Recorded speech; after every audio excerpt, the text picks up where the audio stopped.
show you which flower it is, but of course I wanted to show the stable diffusion version of it, not just the flower, to make it cool, right? Because that's a bit cooler. Now, the other one idea I had for this simple prediction service is to say, okay, the service is going to run once a day. GitHub will show you a new iris flower every day. I wonder which one it'll be. But the point is, there's a model driving it, and you're building it and running it yourself.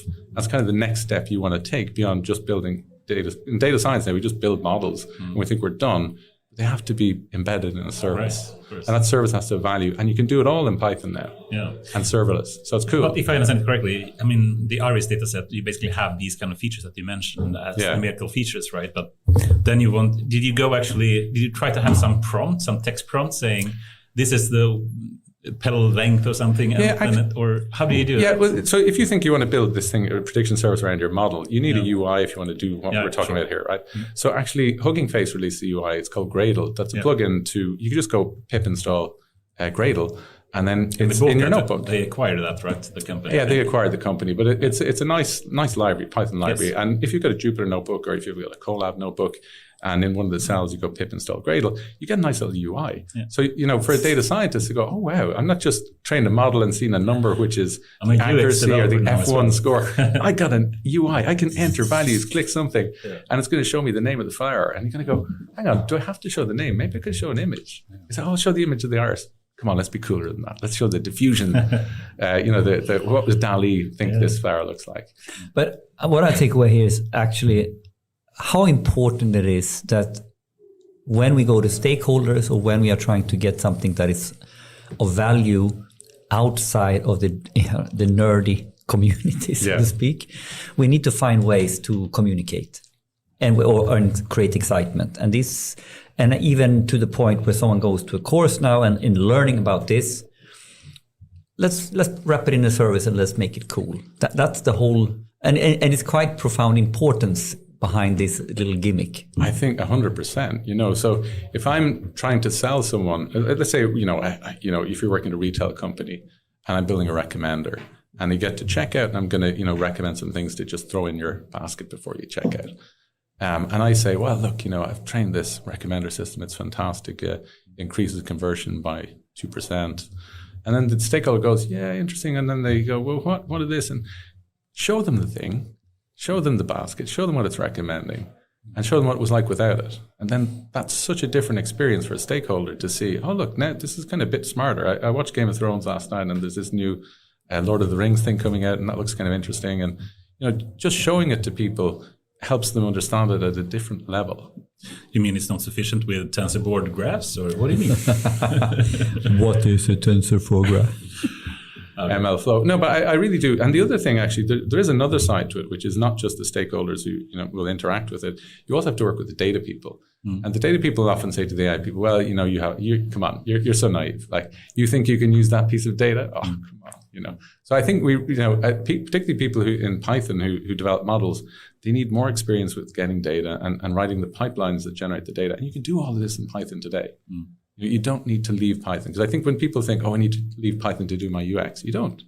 You can use Gradle that I mentioned in the Jupyter Notebook, but there's Streamlit as well. But you can do that at least to build prototypes, right? Or proof of concepts that at least have some way to give some kind of user interface that you can interact with. But, okay, I guess we should put this topic later. But is that really sufficient to actually have something to put in production? Or how do you actually move from a prototype to production, given that you potentially use Gradle or something similar? Well, I don't think Gradle is fit for production, but I think there are, depending what you're doing, right? I'll give a pitch. I'm giving a talk next week on surfing in Ireland, right? So I'm from Ireland originally, and I love surfing. And I had a paper. Yeah, I think we have one more here. Oh, cool. Even I'll one up you now. I had a paper at ICML on surfing in 2000. Oh my God, that's good. ICML is like top stuff before we got started. So, domain expert plus AI expert in surfing. Anyway. After work, I will tell you where I'm flying on Sunday. I will tell you. You're going to leave it hanging like that? Come on. Okay. Anyway, so there's a beach in Ireland called Lahinch, and there's a person every day comes out and says the wave is too high today. The surf is 2 foot. It's 3 foot. It's 1 foot. And they do that every day at the same time. And out in the Atlantic, there's buoys or buoys that predict the height of an open ocean swell. Oh. They'll say the direction, the wavelength. You're in my hometown right now. And which swell forecast Magic Seaweed's pretty good. Magic It's Seaweed. not. If you want to go to the Hinge, you should go to my website. It's so called you're CJ Surf, and it's my. using AI to predict the height of the wave at the Hinge for the next 2 weeks. And it's tell running as a GitHub page. The UI is a GitHub page. Yeah. All right. So once a day, a pipeline will scrape the latest swell height predictions from Noah Boy. Magic. No, from Noah Boy. Okay. From Noah directly. Okay, so Noah, real the Noah. American, the American real Noah authorities. Boys authorities, yeah. Yeah, they have some tabular data you can scrape from the website with the predictions for the swell height, the wavelength. I'm seeing the a direction. project coming on very fast. You know, I did this as a project. I'll tell you another story about this. Very interesting. I need this product on Monday. The person I did this with, Kieran Lee, he co-founded a company called Intercom, and I think he was on top 100 Irish rich list at some stage a few years ago. You know, so he was CTO. They're $1 billion company. So, you know, he's moved on to greater things. So start with surfing and you'll go on. Anyway, the point there, just to answer your question, Anders, was that we have a UI. For me, that's a production system, right? Every day it's going to download the latest predictions. It'll regenerate a UI with the graph of the surf heights, and you can just go and have a look. It's not beautiful. It's matplotlib graphs. It's ugly. But that's production, you know? And I think it's agile as well. I mean, you start with the simplest thing that has an MVP at least, and then if it needs to be expanded, you do that. It's a Python. It's all in Python, 100% Python, and it's using GitHub Actions to run every day. And bottom line, putting something in production, how long is a piece of string? You know, what are you doing in production? Are you running a nuclear power plant, or are you checking out surf heights? You know, it all depends, right? Yeah, I mean, you can. So I think debate about value add. You could basically have a statement. For some cases, Python production is fine as a UX. Why not? Why go overboard when you don't need it? There was a company who were acquired by Snowflake called Streamlit, who just do Python UXs for data applications. Similar to Gradle, right? Yeah, but $900 million. Was it $900 million? I don't know.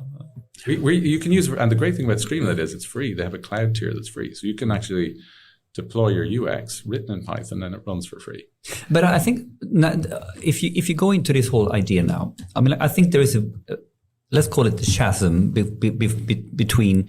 We have come quite far away with with BI. I was going to say, and we're doing our dashboards and reporting on our descriptive, all the stuff that you find in a normal business, right? And people think there's a huge hurdle in terms of the modern stack we need in order to do something cool with AI. The modern data stack, you mean? The modern data stack, and we need to re-platform for 5 years in order to be compliant with this. Yeah. And that's not the way, of course. So finding these ways to sort of learn the fundamentals, and then, of course, how long is a piece of string? I mean, look, this is something dear to my heart and something that I'm working on right now, which is this chasm between the modern data stack, which is a SQL-based world, where we have Snowflake. Is that the modern data stack? The modern data stack is a data warehouse that scales out. So is this modern? Is this modern? Well, I mean, it's if I can get a little bit technical with you, it separates compute from storage, and it's able to scale out a lot better than it did, let's say, 10 years ago. So they have solved some of the challenges related to scale and being able to, process large volumes of data in a short amount of time. The price, of course, you pay for it is quite high. But I think for data scientists, if the data in the enterprise is now primarily located in data warehouses and, it's accessible via SQL, do data scientists speak the language of SQL? I think they speak the language of Python. And that's the chasm for me, is how do you go from the Python world where we have all these libraries and frameworks, and we want to get the data from the modern data stack. We want to train our models. We want to be able to, create features. We want to be able to run inference pipelines. So that was my joke. How can you define a modern data stack that only runs SQL? Obviously, it's incomplete. It's not your incomplete for sure. Okay, I added some of my questions here now, and one of them I may disagree a bit about, what putting in production means or the consequences of that. But let's speak a bit more about that shortly, I think. Yeah, there's so many good questions popping up already. And also the data warehouse and data lakes and whatnot. I think, that's another interesting topic that I'm sure you can speak at length about. But before we do that, I'd just like to welcome you here, Jim Dowling. It's great to have you here. Thanks, Henrik.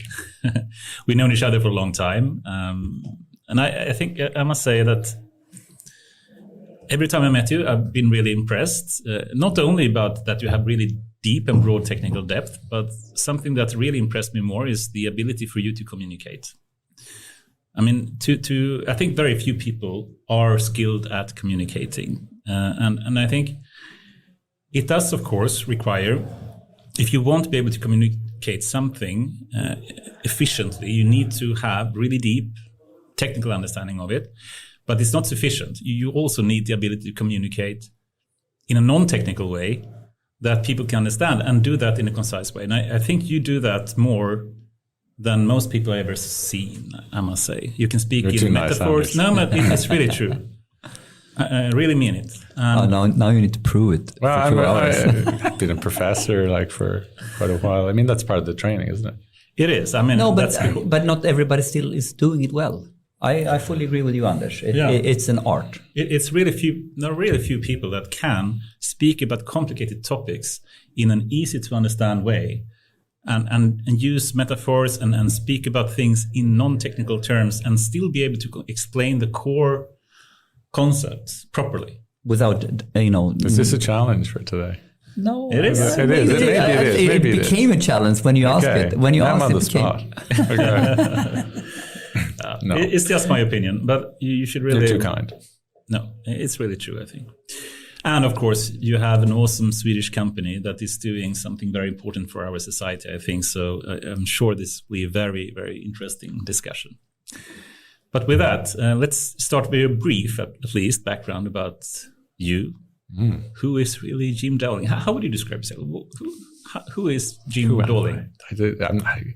I'm not sure I'm that interesting. I grew up in Dublin, Ireland, and I went to university there, and I went to my PhD in the same university. Lived in Germany for a couple of years. How many years ago was that? Oh my God! I thought about it on the way down here, and it freaked me out. Right? Question: Who of us did the PhD earliest? No, I'll tell you what. Who started in university first? I'll tell you. 30 years ago, I started my bachelor's. Yeah. I was just before in October it'll be 30 years. Really? So 92 I started. I was just 18, just turned 18. So I'll be 48 this month. It's kind of crazy, but I'm not saying my age. No, exactly. I'd say my age. In Sweden, you can look it up. You can find out my age. I started my bachelor's in 94, but I think we are behind we're the same Nestor. generation. We're the same generation, I think. Yeah. Oh, now you're too kind to Anders all of a sudden. No, but I did my PhD in Dublin as well, and then I just met this Swedish girl, and then I was like, "That's how we get talent to Sweden." And the thing was, I was a lecturer at Trinity College Dublin, so I kind of made it. I had this nice job in the city I grew up in as a tenure lecturer. Nice university. Yeah, great university too, and it really.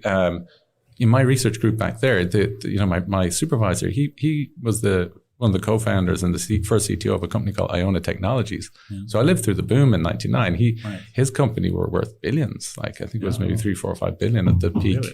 Really? They ended up crashing, of course, and selling for 250 million. But that's another day's work. But there was all this excitement, and you had a huge number of PhD students. There were all these startups jumping out left, right, and center. And then when I came to Sweden, I worked at MySQL for a couple of years, and then I went back into research. And that was KTH then, directly? No, I went to Rice, actually. So it was called SIX at the time. Yes. And so, I came here in 2005 and 2007 I started at SIX. You were at SIX? Yeah. Same time as Lars Albertsson and... Yeah, Lale was there. Lale was there for not very long, actually, funnily enough. He was there for, I think, maybe 6 months, and then he got itchy feet to get into industry. But, I clicked well with Lale. And the other person, of course, who's very well known is Ali Godsi, who... he was kind of peer in mine. Because he got his PhD about a year after me. We were in the same group. So we worked together for maybe 5 years there, I think. No, but there's a few people that we have on the pod who's been through the SIX, right? That part of the industry. That's quite interesting. A lot of really smart people. A lot of interesting things happen out there. Even just our research group, of course, Ali Godsi went to co-found Databricks, but even Apache Flink, which if you remember Apache Flink, so Paris Carboni, who's still there in KTH and Rice, he was the guy who came up with the first version of the streaming architecture of Flink. Now Flink existed, and the TU Berlin people were working on it. Volker Merkel's group came up with Flink, but we had some collaboration at that time as well with Spotify and SIX, right? So, and actually Flink. We helped get Flink in there. And the first thing I noticed when it went in there was that Flink would only run as a username called Flink in Unix. And we're like, I'm an old systems guy. I was like banging my head off, going, "Oh my God, I was trying to build this file system at the time, and I was thinking about things like Kerberos integration and so on. And they were like, "Oh, the thing only runs." And anyway, they're database people, not systems people at the time. They had to learn the systems thing, I guess. But yeah, so a lot of cool stuff has come out of that group. You know, you've had like the Databricks and Flink, and then we came out of the group as well. And Paris is doing really interesting stuff there these days. You know, and is he still at Rice? Or no? Yeah, he's part-time. He's KTH, so he's now got a position at KTH. He's associate or assistant lecturer, I think. So you know, we're colleagues there, and yeah, he is. But he's doing some really good stuff there. But it's a little bit like in football or soccer. We had a really good generation. The boys born in '75, they were kicking ass in '89. But I'll tell you, a university background or a research background like Rice, I've seen, you know, Databricks came from that background, the Flink, you know, the platforms that really can, you know, break the boundaries and come out with something new. Like my old research group in Trinity College, they went and found Iona Technologies. It was the first object-based middleware, and the whole group left, except my supervisor. He stayed on. And then he was head of the group, and, you know, which is kind of cool as well. But you see that whole research groups leave. And we had another one called Havoc in Trinity, and the whole group left to do the company, you know, and to some extent we did that with our company. A whole bunch of us left, you know, 10 of us. Do we need more or less of that in Europe compared to America? I think you know the answer, don't you? Yes. We need more, of course. We need more. We need way more. Yeah. I think we just, for the listeners, should explain a bit what Databricks and Flink is. Do you want to yeah, I can have a go at that. So, you know, Databricks are a company. So Ali Godsi he grew up in Stockholm, and he did a postdoc at Berkeley, and he worked with some people there. So what they were doing was larger volumes of data were being collected by these internet companies. You know, we had this growth in data storage, and there was good platforms for storing large volumes of data, but not very good platforms for processing it. So we had some platforms came out like Hadoop it worked, but it wasn't, nobody loved it. Everyone hated using it, and it was challenging and it was slow. And Matej Zaharia, who works at Databricks now, co-founded Databricks with Ali, he was the guy who came up with the framework as well, right? Or? Yeah, but I mean, Spark is ultimately Matej, his personal project at the beginning. Now, Patrick and those guys obviously helped, you know, lift it up, but he developed this framework in Scala, which would process large volumes of data in parallel very fast. So if you were collecting at the time, you know, tens of terabytes of data, and you're not going to put it in a database like Oracle and spend millions of dollars, he said, look, here's something open source. Just put it on commodity hardware, so cheap servers, store tens of terabytes or even petabytes of data, and you can process it all in parallel. And now you can do things like track people on the internet. You can do things Is that like... a good example to start with? You know, you can do... The first use cases. No, but I mean, you know, recommender systems and being able to understand. So this whole thing of analytics that has grown and exploded in the last 10 years kind of came through this ability to process large volumes of data. And also, I mean, I think we should mention that Hadoop, of course, was a big thing, open sourcing the Google big data MapReduce kind of movement that they did back in 2005 or something. Yeah. Yeah. But, Hadoop, and that was, you know, so many people were hitting the head in the wall working with Hadoop, right? And it was based on this functional programming paradigm of a map function and a reduce function. And I remember Volker Merkel, who founded the Flink project, came in and said, yeah, this is a second order function, right? You know, and I'm professor going, what does he mean? You know, like, so you're trying to get people to use this platform with second order functions, and it's kind of, even good programmers are really finding it difficult. So Matej had to introduce a new programming paradigm and a new abstraction. At the time, now it's called a data frame, right? But at the time it was called an RDD, you know, a resilient distributed data set. And now it's called data sets, I think. Yeah, they're just called data frames, I think now. I think data sets now. But in Scala, the typed ones are data sets, and then the untyped ones in Python is data frames. I can see some combat coming on today. I think actually it's, okay. Let's not go there, but still. Yeah, but Flink came out actually just around the same time, doing the same thing as Spark, but it came from Europe, not from Berkeley. And they didn't get... $80 million in funding to kick it off. They had to fight for like 5. So just that differential in, you know, the investment in the States that they get and the access to capital meant that Spark grew really fast, and Flink had to find a niche because they weren't going to be the main open source, you know, big data processing platform. So they found a niche which was related to very low latency, or what we call streaming data. So if, for example, everyone knows TikTok, right? So why is TikTok better than YouTube, because as you're scrolling, it's adapting, its recommendation algorithm is adapting to I'm going to stay a bit longer on the sports. Okay, I'll show a bit more sports. But it's doing that within a few seconds. So how does it do it?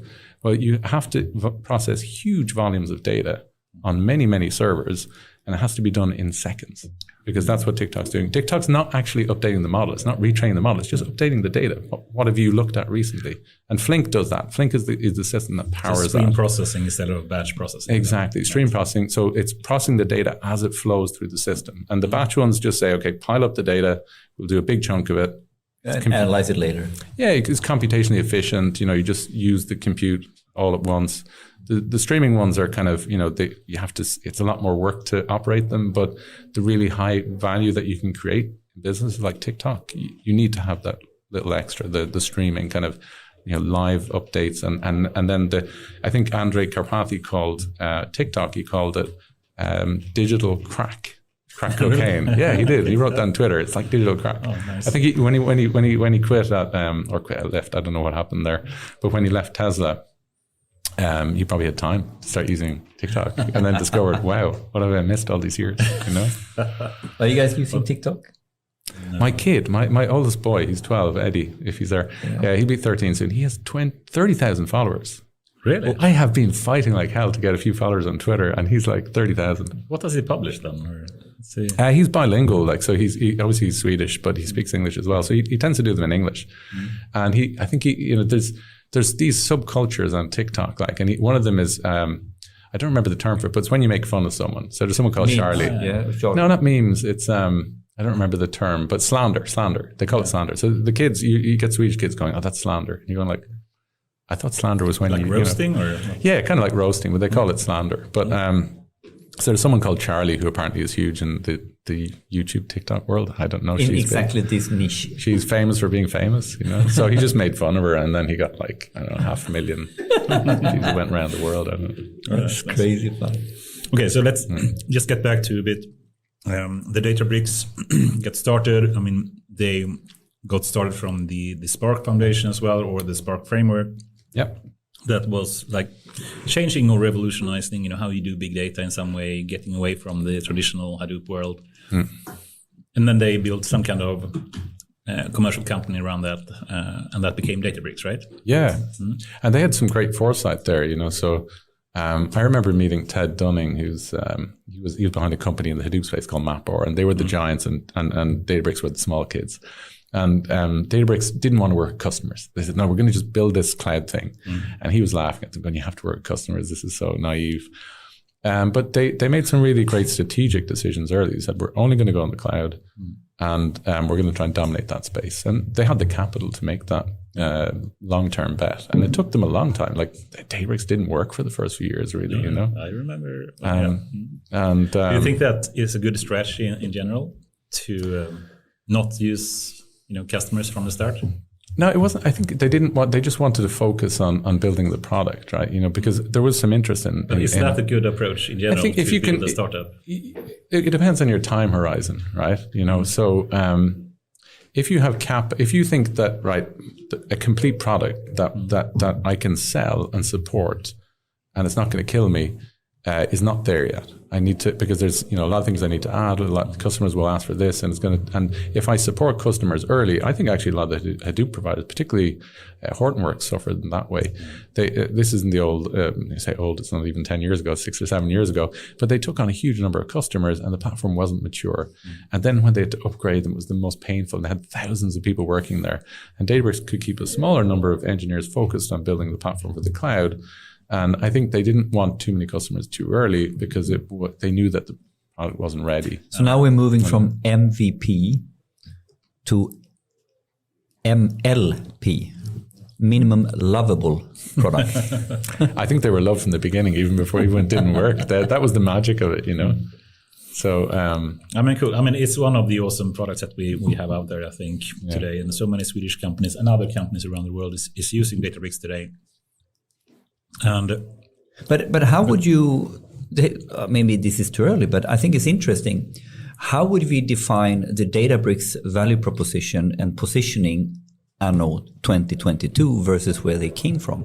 I think they're finding their space now, and it's changed. Now it's a data warehouse company. Now it is a data warehouse company, or is it the no? It's a data warehouse company. No, well, they would say it's data warehouse plus AI. They would, and they would argue. I think they would say a data lakehouse company. You're correct, lakehouse. So it's beyond the warehouse. It's now it's more scalable than the warehouse. It's a data lake, but behaves like a warehouse. But do you say that? I mean, do you believe in a lakehouse kind of mentality or idea of combining warehouse with data lakes? I mean, it was a smart marketing move. The first thing they had to do was get a paper in a top-tier conference, which they did, and then you can call it lakehouse. So you need to have that credibility. And if they didn't, but you don't subscribe to the idea of combining the two and have a single system for both. No, I think data lake and data warehouse purposes. I agree that most data should be structured or tabular data, right? So this idea that was commonplace in when big data took off, they just dump your data there without any structure on it, is probably a bad idea. Right, and I think, and if you take unstructured data, then like images, text, audio, whatnot. Yeah, I mean, there's a huge explosion now in unstructured data, particularly documentation, right? So, you have call centers that are being transcribed. You have anything you talk to someone anywhere now, it's being transcribed. Petabytes of that data flying around. If you take, we work with customers who do, for example, we have a couple of customers in the employment space. So nowadays, when you upload your CV, it's getting parsed and there's NLP processing it, and you're doing, it's matching them to employers' requirements using embeddings and stuff like that. So all that data is being stored somewhere, and it's not tabular data, right? And we have seen, what's interesting, however, is like, this is where I think it's maybe not clear for people outside the industry, is image data, which is the foundation for these deep learning system companies like Tesla, who do self-driving cars and so on. That's kind of bifurcated or moved away from the tabular data that we see in the enterprise. So you're seeing platforms that are specialized on image data for labeling image data, for managing image data. It's like you said, Anders, it's the data lake, right? You're not going to put that data into a data lakehouse. It's just... Or a lakehouse, yes, but not a data warehouse. Well, I wouldn't put it in a lakehouse either, because it's going to cost you a fortune. It's like if you dump it into S3, it's going to cost you... But S3 could be part of the lakehouse. S3 is the bottom layer, of course. Yeah, sure. But I mean, the idea of a lakehouse is still structured data primarily. I would disagree on that, but okay. Yeah, I mean, look, I read the marketing from Snowflake and Databricks, and they say store all your data here, blah blah. But for me, if you're going to call it house or something, there's got to be structure there. Otherwise, structure it's just like a schema, But structure in schema, If everything is based on some kind of storage solution like S3, and then you can use some kind of schema on top of that includes both unstructured and structured data, and then you can use a simple API on top of it, like Spark's API or whatnot. And then you don't have to have two different systems, one for the structured data, one for the unstructured data. Wouldn't that be a benefit? But I don't think it makes any sense, right? Because unstructured data is by nature very different depending on the type of data. But so if you can abstract that away, wouldn't that be beneficial to have the same system for both? Let's take an example. I'd say, because we worked a bit with self-driving cars, right? Yeah. So you have images that are taken, you have videos, right? There are files. That's ultimately how they're stored. So they're stored as files on an object store, and you have metadata to describe those files. Yeah. Okay. Now, what does the lakehouse give you as value added here, right? Does it give you a schema for finding that? Is it going to be tabular data? Can I do free text search for it? Because if you think about how people store images, you want to be able to search for them. So I'll give you an example, right? If I'm a car company and I've got trillions of images, and I've found some case where the car is not driving properly, right? There's been a scene has happened and it's misinterpreted, right? So what I might want to do is find a similar scene in one of the images and see what's happened, right? How do I find that in the lakehouse? I don't think you can.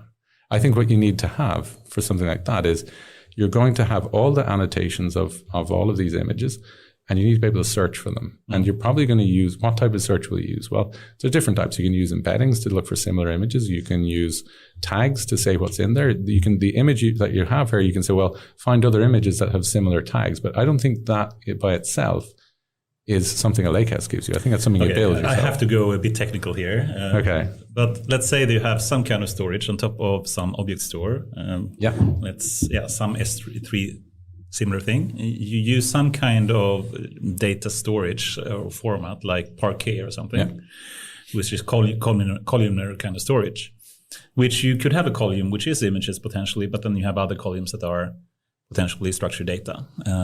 Wouldn't it be beneficial to be able to store that if it is as efficient, more or less, in the same type of system, in the same type of architecture, in the same type of hardware that you have, without having to have two different systems that you have to communicate between and also manage? So we get this question quite a lot because we build a feature store and people say, can I put images in your feature store? Yeah. And the problem is that the tooling built around images. So imagine images have file formats too, right? It's not just PNG, right? If you go to the hospitals, they've got DICOM and they've all these other ones. There's so much tooling built around those file formats. Yeah. How do I find a certain offset? If you have a video, the video file format has there's tooling around that. So if I take that file and dump it into a Parquet column, how can I process it? My tooling won't work. Why not?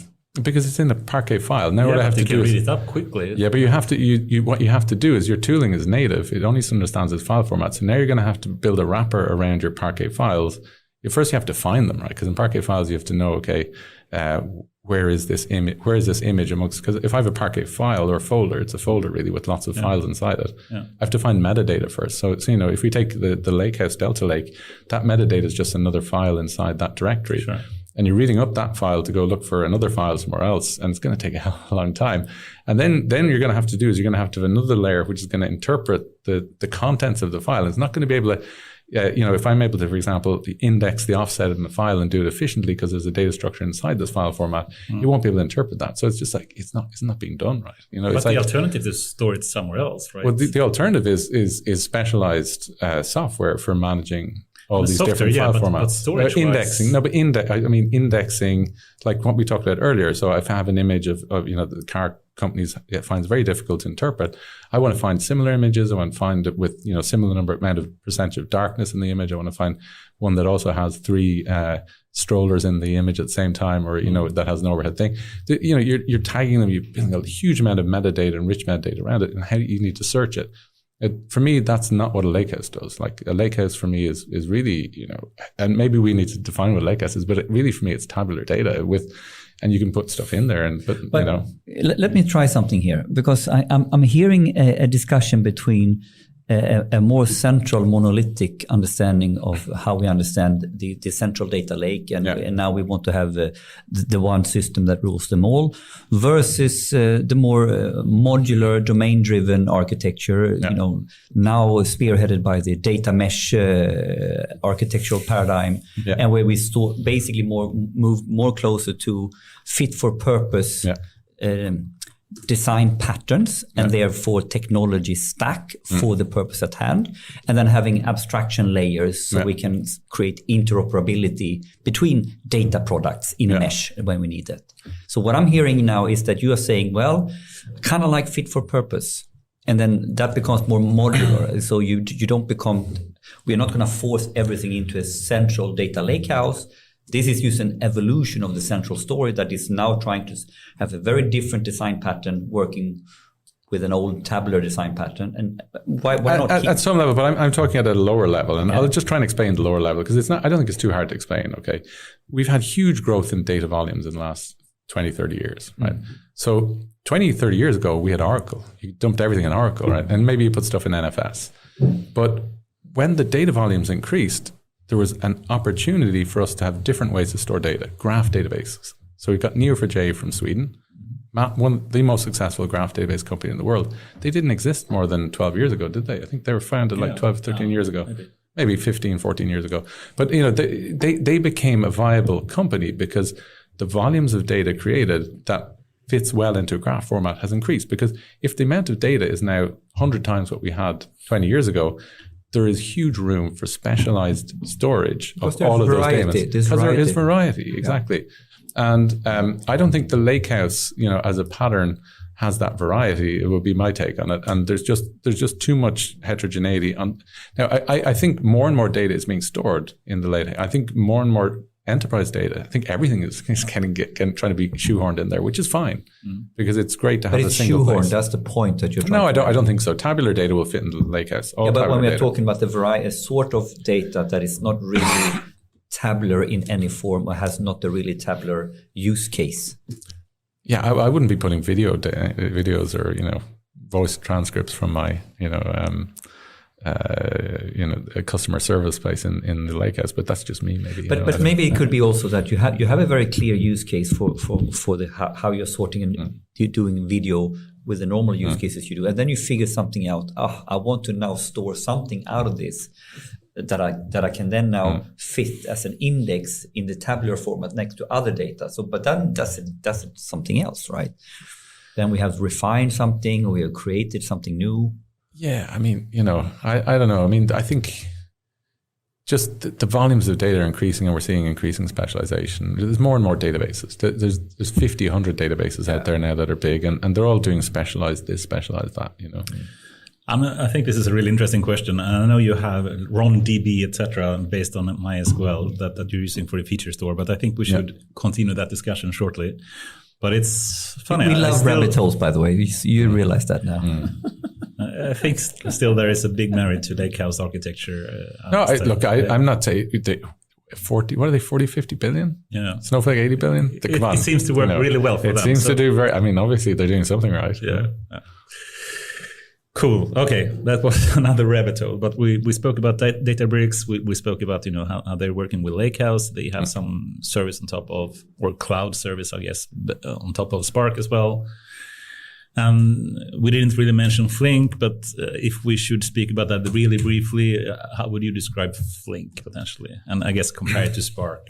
Well, I think there's two stories at Flink. Flink is a massively successful open source project, an Apache funded project, and it's now the dominant global platform for building what we call streaming applications. So applications. Dominant, really? Well, I mean, it's the biggest, right? It's the most widely used. Compared to Dataflow or even Spark, that has more and more proper streaming-based solutions as well? Tencent, Alibaba, all the big, in China when they have this, what is it, that day in November, I don't remember, it's Singles Day or something.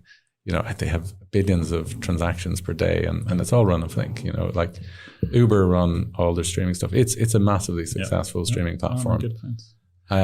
But they, I think the people who developed it from TU Berlin, so they're, we had a project with Steven, them. right? Yeah, Stefan, and we had a project with them back in the day. They're really good. I mean, they came from a database community as well. It's a database community, so it's Volker Merkel's group, and they did a really great job. And I think, honestly, I think it's a little bit of a tragedy for Europe. That is, they were the leading big data company from Europe, Ververica, who built this out. And, who do you blame? I mean, it's like maybe they should have been a bit more commercial a bit earlier. Yeah. But on the other hand, they weren't getting the capital that people were getting in the States. So in the end, we sold the world's best streaming application for 90-something million euros, I think. Really? It was that low? I mean, if that had been a Valley company, it would have been at least 20, 30, 50. Who bought them again? Alibaba, wasn't it, I think, or one of the Chinese. Yeah, I think it was Alibaba. Yeah. That's really and like, from geopolitical point of view, right? If you're if we see the States are now saying you're not allowed to buy NVIDIA chips, right? So imagine the States said, oh, you're not allowed to use Databricks. And the Chinese had built all of their Alibaba on Databricks, but they didn't. They're smart. They got in Flink. Now they build it on Flink. It's theirs. They own it. We don't own it in Europe. We don't have a cloud. Europe doesn't even have a cloud. We're getting into so many of favorite. Yeah. So anyway, that's my take on Flink. But I think it's a great project, and it's been massively successful. I would have loved to seen a great European company come out of it to lead. It's not going to happen. And then, all the founders have left. They all just gone. It's a brain from let's Europe. Let's a little bit park this question now. And I think this is one of our most important questions we can talk about. How do we create a cloud powerhouse in Europe? Wow. How do we not fuck up again? We have done a number of very successful Swedish and European companies as well. But I'm with Jim here on this fundamental cloud infra fundamental stuff that is sort of not is coming from Europe.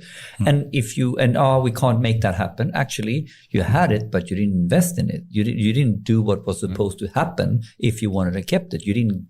So how can we not make that mistake again? I think there's a couple of core questions to unpack here at some point today.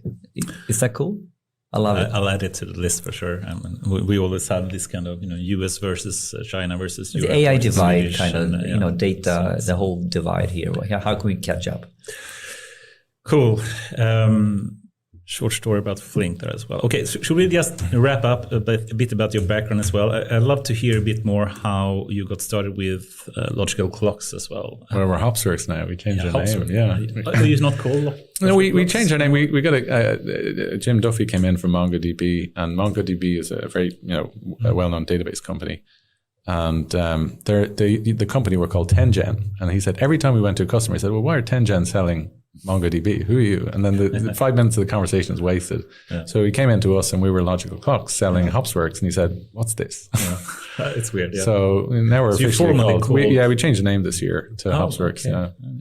So Logical Clocks is a cool name, of course. That's from distributed systems. It's a building block for distributed systems. Yeah. I even have a photo of Leslie Lamport with a little Hops logo. So he's the father of distributed systems. So awesome. It was good and cool. Okay, but before that, you actually did some research, right, in Rice, OR6, and KTH, and that led into this company. Somehow. Yeah, the company started. So when I had this background where everyone was doing startups, and I kind of I thought always I'd like to do one, but if I'm going to do it, it's going to be on something that I build, right? Not just jump on the startup. So we started a project in, I think it was a long time ago, 2012. And I'd worked at MySQL, and we had this fantastic database, NDB, that Mikael Ronström had developed, and it was a distributed in-memory database. And I knew that a lot of distributed system software could be rebuilt to be more efficient with a distributed this distributed database. So distribution means you run on many servers, and it means you can store more data and be faster. Think of it as being a bigger brain. Right, so I can have a small brain on one server, I have a big brain on another server. So, and also it can be, and then if you get failure, so if that brain fails and it's on one server, the whole thing goes down. So, so that's speaking about communication skills. Yeah. But anyway, so that database, when you turn on your phone, most people in the world are using that database right now on your phone, and it's built here in Stockholm. And the company, it was Ericsson who built it originally, and then MySQL bought it up when Ericsson had the crash in 2003, and it's an open source database, and as you know, when MySQL were bought up by Sun Microsystems and Oracle, a lot of people left and they forked their databases, and we forked that database, the in-memory distributed database. But back in 2012, we built this open source file system around RonDB, and we forked off the Hadoop file system to work with RonDB, and that was a research project. And at the first go, we had 6 months just to see if this thing would work. And it was 100 times slower than the Hadoop file system. But it kind of worked, right? And we're like, yeah, okay, this will, now we need to optimize. So don't premature optimize. And help me here. What is the main problem why this is useful, or why you need to go in this direction? If you explain it. Yeah, okay, why is it useful? Okay, if you want to jump all the way ahead to today, right, the work we did back then is with this distributed metadata layer. That's the enabling technology why we have the only serverless feature store for machine learning. So the only data layer for machine learning. We're serverless. So basically, when you did that research project, what were you trying to test out, and why were you trying to test it out at that point in time? Well, at the time, we wanted to build the world's fastest file system, and we actually got there. We won the IEEE Scale Prize in 2017. It took a long time, and we got, some really nice papers out of it. So here the fundamental idea. Okay, I'll just get back to the problem. Okay, so we had a research project called Biobank Cloud, and we're working with Karolinska and many others trying to store data in this new file system we built. And they said to us, yeah, it's great to have data in here, but you have to have a new security model that doesn't exist anywhere else. And the security model has to be that when someone it didn't exist in any other file system that we knew of. And it basically said, okay, when you're working on your data in this platform, you can have access to it into this project, or think of it as being a research project, or in medical world, you might be working on, say, cancer for cervix. And then you also have another project where you're working on, prostate cancer. Now, when you're working on the prostate cancer, you shouldn't be able to read the data from the other one, right? You should take away your privileges to do that while you're working on prostate. And when you're working on the cervix one, you should take away your privileges to work in the other one. And in the security world, this is quite a complex area. It's called dynamic role-based access control. So you're able to change the roles that you have on the fly. And none of the kind of scalable file systems did this. It's also called attribute-based access control, but you don't get any high-performance systems that have this. So we spent a long time trying to think, how the hell can we do this? You can't do it. No one does it. And then we kind of said, okay, we can do it. Okay. So we built something, we call it project-based multi-tenancy. I don't think anybody really understood what it was, honestly. And here's that's the core problem that you're starting out. That's meant you need to go somewhere else or go something. Yeah. Okay. Well, if we go back to the question of what does the bigger brain buy you, right? Yeah. Snowflake, right? Mm-hmm. Snowflake are kind of the darlings of data and have been for a couple of years. And one of the things that people think about Snowflake's amazing is they have this data ecosystem where you can get a data set. So give me that data set, press a button and you've got it. You can have a database and you can say, clone it, press a button, you've cloned it. And you go, wow, zero time clone. This is amazing. How does this work? Well, if you look at the earlier Snowflake talks before they became corporate, they said, well, we're building on a distributed in-memory metadata layer that scales out on a database called Foundation DB. So they have these huge Foundation DB clusters, which Snowflake works on.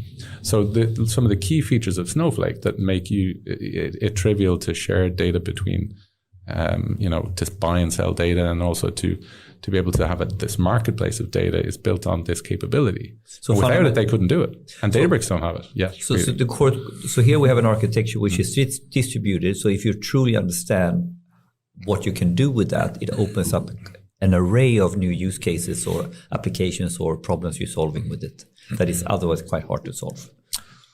Yeah, but they're mostly at scale, so there's only a certain amount of people who have that scale requirement. But I think, there's really cool, I saw this week in Hacker News, there was a blog post came out about a number of researchers, maybe 20 from the States, from MIT, Stanford and others, who are working on building an operating system around this principle. So the operating system is based on a distributed database at the bottom, and then you build the compute on top of that, and then the resource scheduling and so on top of it.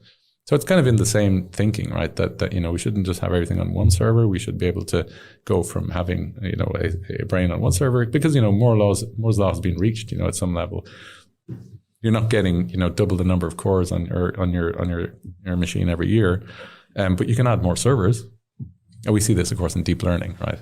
At some stage, maybe 5 or 6 years ago, the performance improvements in deep learning just went to distributed. So you chuck more GPUs on it, and then you can train models faster and bigger models. That was my ignorant question here. How does this relate to the whole CPU, GPU parallel processing versus not? Like, is it completely something else? No, I think like for your average developer and for your average person working in data, I think the biggest change in the last 10 years has been that it's much easier to have larger volumes of data and do your work with it, right? So you can have more CPUs, you can have more GPUs, and particularly Snowflake and Databricks and those have made it much easier for you to push in huge volumes of data and process it. Now, it has been mostly SQL, and then we have Spark, of course, and Flink, but they're a bit more challenging for many developers. But that's been a change, and that makes it easier for people to do things that they found difficult years ago, Just getting back to the original question here about, how did you get started with Hopsworks? Yeah. And you started to Sorry, we went off on the tangent. That was a bit crazy, yeah. And you started to work and did research about, finding the fastest file system, and it should be, I think also at that point, it shouldn't be a single point failure as normal. I guess the alternative was HDFS at that time? Yeah, so HDFS had this brain running on one server, so the metadata, right? They still have it actually, right? So, and this was called HopsFS? We call it HopsFS, yeah. It's still there. It's still, powering the platform. So the difference now is that it doesn't store the data locally in the cloud. It stores in S3, so you don't pay. Right. So that's another interesting anecdote. Like, so the cloud vendors will not let you have a file system that can compete with them economically. You just can't. I mean, because S3 is just cheaper. Like, if you tried to build a file system on virtual machines, it's just not going to work. Economically, but so we rewrote HopsFS. So you rewrote it for economic reasons, not for economic reasons. Yeah. Basically, it has to have an S3 bucket somewhere. Yeah, the data has to be stored in S3 buckets. Otherwise, it's not economically viable or feasible. But in any case, so we had then this multi-tenancy part on top of the file system. We said, let's just add some layers. Right? We can add some layers of compute. We can add Spark. We can add a user interface, and we started doing it as part of that project, and that went really well. And I think around 2016, I wanted to keep people in the company. So I said, let's form a company. I had no idea to start it, but I just wanted to keep the researchers in who maybe were doing masters but didn't have the ambitions to stay in a PhD, but to keep them focused. I need to have another story here, because otherwise they're walking out through that door to continue their studies or whatever. Yeah, I know, because not everyone who maybe works for you for 6 months on a project is going to want to stay for 4 years to do a file system, and they're going to think, but they can see this potential, and they can see that a company could do something. So let's do a company. But then we stayed in research for a couple more years. It was only September 4 years ago that we actually got venture capital. So you were bootstrapping at that time. Yeah, I mean, look, it's all open source. How are you financing these guys? It's all open source. Well, we had a lot of research projects. All right. And we were building this thing, right? So the research projects were about, how do we help people with large volumes of data, and then so you the security research challenges. funding the first couple of years in this sense. Yeah. And it's brilliant. That's in Europe. We should probably speak about the venture capital kind of journey as well at some point, because I think it's an interesting one, and also speak a bit about how the startup company and venture capital scene in Sweden and Europe is compared to US, etc. But okay, so you built, just trying to close the story a bit about how the company got started. So you had Hops FS, and you added more and more layers on top of it. Do you have like a mission statement or something that what Hopsworks is really trying to do? I mean, what we're trying to do now is we're trying to manage data for AI. And in particular, we're trying to manage real-time data as well for AI. So that's kind of what we're doing. If you've got data and that's feeding your AI systems for training, for serving, for inference, batch inference, online inference, we want to manage that data and help you manage that data. That's kind of what we're trying to do. So everything from curation to accessing the data to and so on. And before I think we should move into the feature store kind of story, because I know that it's one of the USPs that you have. But before that, it's also, I guess, that you're trying to do something else. If you want, as a company, to start using AI today or manage data in some way, there is a lot of open source out there. There's a lot of research projects and GitHub repos out there that you can start using. But there is some problem for that. Or how would you say, what are you doing, and skip the feature store for now, to try to help companies get started using data for AI? That's a great question. I mean, we're a company first and foremost, so, we're trying to make customers and so on. But we do have another initiative right now. If you're curious, serverless ML, if you just go serverless-ml.org, I'm going to run a course in a couple of weeks, which is how to build serverless machine learning systems. So if you've done a course in machine learning where you've taken a static data set, and you've tried to train a model, maybe in a notebook, and you've evaluated the model and said, oh, look, it performs very, very well on this test data set, this holdout data. I can see that the model will work on new data, not just on the data it was trained on. Brilliant, you're happy. But the next step after that really is to build a service that will use that model to make intelligent decisions. So maybe it's going to predict something. So I'm calling them prediction services, for want of a better term. I don't know if it's a great term, but it's a service that's using models to make predictions or decisions. I think this sounds really awesome, but help me here. What's the context in terms of what your problem you're solving? How is that fitting? Like, let's say I'm in a big enterprise. I'm in a telco. Yeah. And I've chosen to go AWS, Lambda, serverless, all this. Tell me the story here. How does this fit into sort of what you can kind of expect, or actually what you would hope to see to have a perfect fit when you go to this telco? This one is slightly different. So I'm not trying to get somebody who's using serverless in AWS and so on. It's really for Python developers who've started the machine learning journey. Maybe they have a software engineering background, maybe not. They can write Python code, but what they'd like to build is a prediction service around that model that they've trained. So a user interface in Python, and then pipelines to get new data in Python. Now, at the start, we talked a bit about surfing. That was one example I gave, right? So that's a serverless machine learning service. And to have a serverless machine learning service, a prediction service, let's call it, not just a model, but a prediction service, you need three things. You need compute, you need storage of data, and you need a user interface.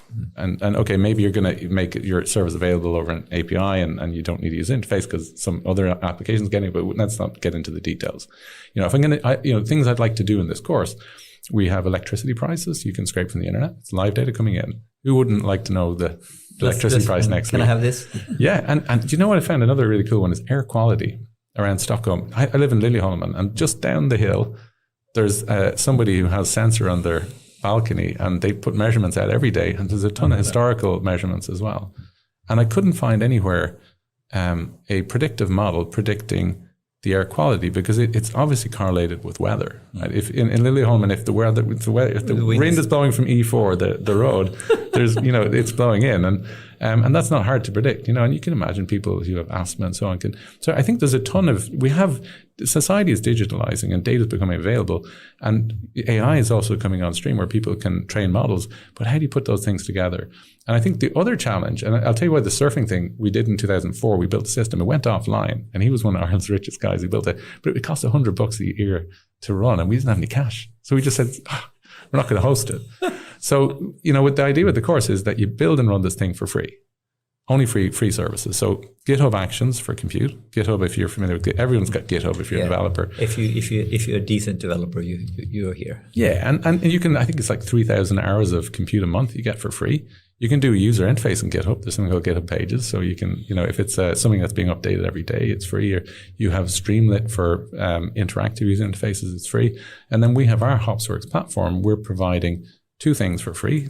We're providing state, so management of data for free. So your data for AI, what we call features, and then second are models. We'll manage models for you. So in our platform, you can store your models. You can even serve them, and you can store your features and serve them. So that's the data part. So you've got the compute, there are many different serverless compute platforms that run Python, and GitHub Actions is just one. I think that, people, when they go to GitHub, they'll see a button called Actions. They've no idea what it does. So I think when you say, I'm going to do GitHub Actions, go, I'm curious. That's kind of interesting. But if you say it's some random platform that they've never seen or whatever, it's like Hopsworks, then they kind of go, I don't know if I want to do something else. Because the big problem everyone has when they start is the explosion in AI companies and offerings. Who knows what to do?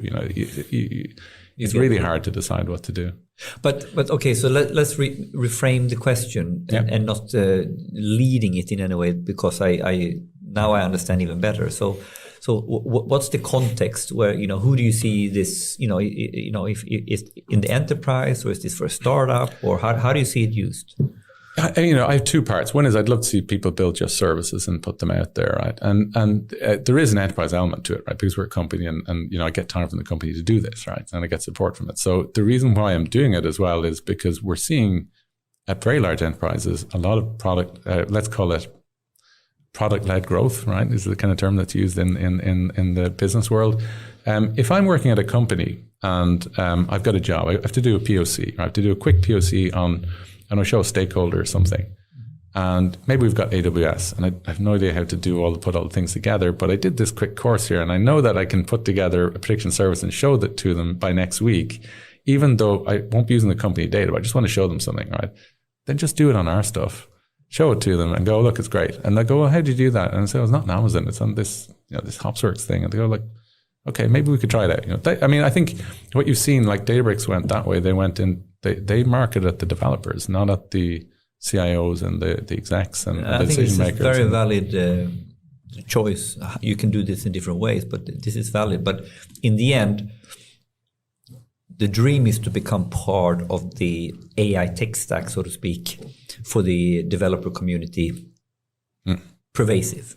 Well, I think what's interesting with this course is it's the first new serverless machine learning stack, right? There are a lot of companies doing serverless machine learning, but there's no stack, right? So if you're going to train models, here's the most interesting development, I think, in the last 10 years in terms of our space. Open source dominates everything. We love open source. We're open source ourselves.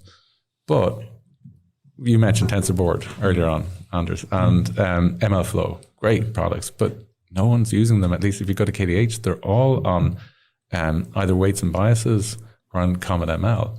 I think that's a bit understatement. I think people are using them, but yeah. Yeah, but I mean, look, I see them at KDH, and it's because it's just like Dropbox, right? Once you dump it up there, you know it's there. Like if you change your laptop, or you can even look in your phone, or it's still there, you know. And you're not paying for it. Service. It's a managed service, and it's free, and you know what you're offered is good enough. The free part, and I think that's been a big shift. And you know, we're at some level we're trying to ride that wave, right? We're saying, okay, well, why don't you put your features up here? You know, why don't you put your models up here as well? We're going to manage them and make them available to you. So I think you know that's a big developer movement. That free managed services have, for many areas, been more attractive than the open source alternative. Because the open source is great; it's free, it's yours, you can do whatever, and you can build a company around it. And the other thing you can't. But developers who just want to do something quick and dirty and don't want to have to install a MySQL server for MLflow, they're kind of like, I don't want to do that. And then there's issues with that. And, you know, I don't know where I'm going to run it. How will it be accessible? Is it behind a firewall? All those would it be fair to say that, I mean, for one, you have a way for people that want to build prototypes or POCs that can quickly do that more or less free and it's going to be served and managed by Hopsworks. Yeah. And then if it works well, I mean, then people can potentially turn into, I mean, you must have some business model as well on top of this. Can you speak more about what's the business model? Yeah, I mean, Hopsworks is a platform we build from the bottom up. We build the file system, the database, and the whole platform. So we started out selling it on premise, so because we could install it at customers and so on, and we still do. We still have customers on premise. But as soon as we got our first venture capital money, you know, we had one who's there. You're going to start selling. No, we're building a cloud managed version. I was like, we got some money. We're going to build a cloud managed. Opposite, like no, it's like even the VC said we're making it cloud ready with your money first. He got that. Yeah, it was like, you know, that was, we knew we had, if we didn't build a cloud managed version of this, then it would be, you know, game over. So we have a managed cloud version where if you have if you're a large enterprise, they typically will not let the data leave their account. They want everything inside the account. They don't want it phoning home to your platform. So if you want Hopsworks in the cloud, you can go to our website and you can link our account to your account. So you typically talk to your IT to get that done. And then we can start the platform in your account and, you know, connect it to a bucket in your account. So the data never leaves the company. Yeah, it never leaves the company. And then you can scale the cluster up and down, and you can stop it, you can back it up, you can upgrade it. All this, the operational effort and overhead that you know you would have if you're on premise, you don't have. You know, yeah, but the key story here, and I reflect on it from other examples, is like to go full SaaS on this topic and get them to their data to leave their premise, inside their firewall, to go all the way over here, and you know, pain. But to go PaaS storyline.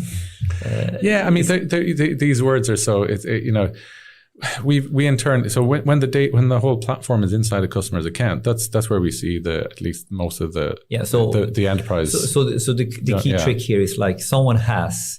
They're running their cloud, whatever preferred vendor, one of the big threes probably. Yeah. And then in this context now, they don't want to leave their subscription. They don't want to leave their home. So No, they're not. No. And so here instead, we are talking about a model. So if they want to use it enterprise-wide, they take your software and they can now run that. Inside their cloud, cloud. So typically people talk about, in this space, we talk about two layers. We talk about the control plane and the data plane. I think, I don't know who introduced that terminology, but what it basically means is you go to, let's say, hopsworks.ai as a URL, and you see your account and you can see any clusters you have, and you can stop, start, and upgrade them and so on. That's happening on our user interface, but it's talking to the data plane, which is the platforms running in your account. So the only thing that's happening is we have a little hole where we can send a message over and back, and we can see if everything's working, and you know, heartbeat to see if it's alive and so on. Yeah. But otherwise, there's no data. We don't have access to it or anything. You know, so that's kind of the business model, right? So to sell that, and it's you know, so then you're hoping pay by use, you know, so you're paying by how much you use. So the business idea is that to be part of the AI developers workbench to some degree. Yeah, I mean, I think like we didn't talk about the product itself, but primarily our users are using it as what we call a feature store. I think we should move that directly. Go there. It's a big thing. So good segue. Yeah. Because that's what you're, marketing, I think, or is one of the big USPs that you have. Let's start with that. What is really a feature store? Great question. So a feature store is, one way of looking at it is it's a data warehouse for the data that we use to train machine learning models, but also to make predictions, or what we call inference. We make predictions with the model. So it's a data layer where you take the data from your enterprise, which we talked about earlier in the lakehouse, or wherever that could be, and the data that's in your lakehouse, examples you'll see often are, imagine I'm trying to predict occupancy at a hotel, right? So my lakehouse may have a lot of data related to bookings, right? But when I train a model, I'm more interested in the vacancy rate as a feature. So we use this term feature. A feature just means like a compressed piece of information. And the vacancy rate is a really good signal for indicating revenue. So I'm able to understand historically the vacancy rate based on, other features such as the level of corona panic in Europe. If that was a feature, I don't know, probably be a great feature to get. You could probably get it from Twitter sentiment. I don't know. These pieces of information that data scientists can extract from the data in the enterprise are what we call features. And creating those features takes a lot of work. You have to write some code to create them. We call that feature engineering. You have some logic that you say, here's this feature, here's that feature. Which is exactly, you're doing transformations in order to get to a new piece of data. Let's take the hotel occupancy thing. So, you've got a table with the bookings, but I have to write some code that computes the average occupancy on that column over a period of time. So you do two tables, you do something, a compute, and then you have a new data point, which is now occupancy, which is a combination of the old, more granular raw data points. Exactly. And this is now a feature. Yeah, exactly. And I'm spoken by the idiot. No, but I'm giving another one, right? With credit card fraud, we're going to do in the Surface ML one. So in credit card fraud, you can have attacks like we'll call a geographic attack. And I think most people know if you use your credit card in this point, and then within a short period of time, you're using it very far away where it's not feasible to make that journey, then that's indicative of fraud, right? So how do you compute that? Well, you need two data points, don't you? You need the location, you need the time of the previous transaction, you need the location of the new transaction at the time, and you can compute those together. So that's what we call feature engineering, computing features, and this is what data scientists typically will do. And when you compute a feature, you can use it in your model for credit card fraud prediction, right? But imagine I'm using, let's say, my credit history for fraud. But wouldn't that be a great feature to also decide whether you're going to give me a loan or not? Wouldn't it be a great feature to decide if I have an insurance claim that I put in, and if I'm a bit sketchy, I probably don't have such a good credit history. That would be a good feature for that as well. So what you find is that in larger enterprises, they spend a lot of time creating these features, and they haven't been reusing them. They've been rewriting them. Different teams have been rewriting them, maybe completely differently, and some companies, around 2017, the first mention of feature store came out where Uber said, well, we centralize all of these features. We put them in one big feature store. Think of it as being a data warehouse for AI. And what it does is it makes these features available so that data scientists don't need to go and rewrite them if they're there. And also it makes that data available to a model that maybe needs the feature. So I'll give you another example of why feature store is interesting. Most people are writing stateless applications these days. So if we take our credit card fraud example, and I have a credit card transaction arrives, I just know the location of the transaction, the amount of money that was spent, maybe the category of goods that's purchased, but I don't know any history. I don't know your credit card history. I don't know how many transactions have been performed in recent time. That's a great feature. That's called a chain attack. And if I knew how many credit card transactions you've done in the last 2 hours or 1 hour, then I might be able to flag for fraud if I think it's fraud. But the applications that make those decisions don't store all the history of your credit card purchases. So where do you get that information from? This is where we talked about earlier, the data engineers laugh at the data scientists, say, how can you get that in the production system? Because they know that it's a stateless application that won't have that history. And it won't also have context. Is there a lot of fraud happening in this town right now? Because that stateless application doesn't collect all that information. So the feature store can give you history and context to your models in production. So it's not just the data warehouse for reusing features, but also this operational platform to give history and context to models. Right. And if we compare it to, like, let's say, take a traditional data pipeline or something. You have something running, every hour or in a streaming processing kind of fashion. How is that different from a feature store? Well, I mean, it's not that different in the sense that we call them both pipelines. Yeah. I mean, it's code that's executing, it's computing something, it's outputting. So it's taking data, it's input, and it's outputting. I tend to go. Is it the purpose that's different potentially that you have is being used for AI purposes to feed in some kind of model or system? I mean, ultimately, the code that you use to compute features, it's just functions, and you're going to test them in the same way. You're going to have DevOps in the same way. I don't think it's fundamentally different. We tend to do certain things. We tend to do aggregations. We tend to do the validation of data is more important maybe in machine learning. You put in a null or missing value, the whole thing blows up. We tend to do things like dimensionality reduction. We have a huge amount of data. We want to compress it. I want to match your CV with this employer. So I take this huge CV and compress it to, 50 floating point numbers. It's an embedding. And then we do things like transform our data. So, if I've got I want to train with a gradient-based model, I got to have smooth data. I can't have all this spiky stuff. So I'm going to transform it, normalize my numerical features and so on. And one hot encode my categorical variables. So there's some things we do a bit different in terms of the pipelines. But fundamentally, it's still the same, right? It's the same. I don't think there's a big difference in the principles. I think one of the things that's different is we tend to like Python for it, But so, well, if I may think, one potential difference is that the data scientist that is using data and building some kind of feature engineering for training the model, and then they're going to serve it, in production in some way.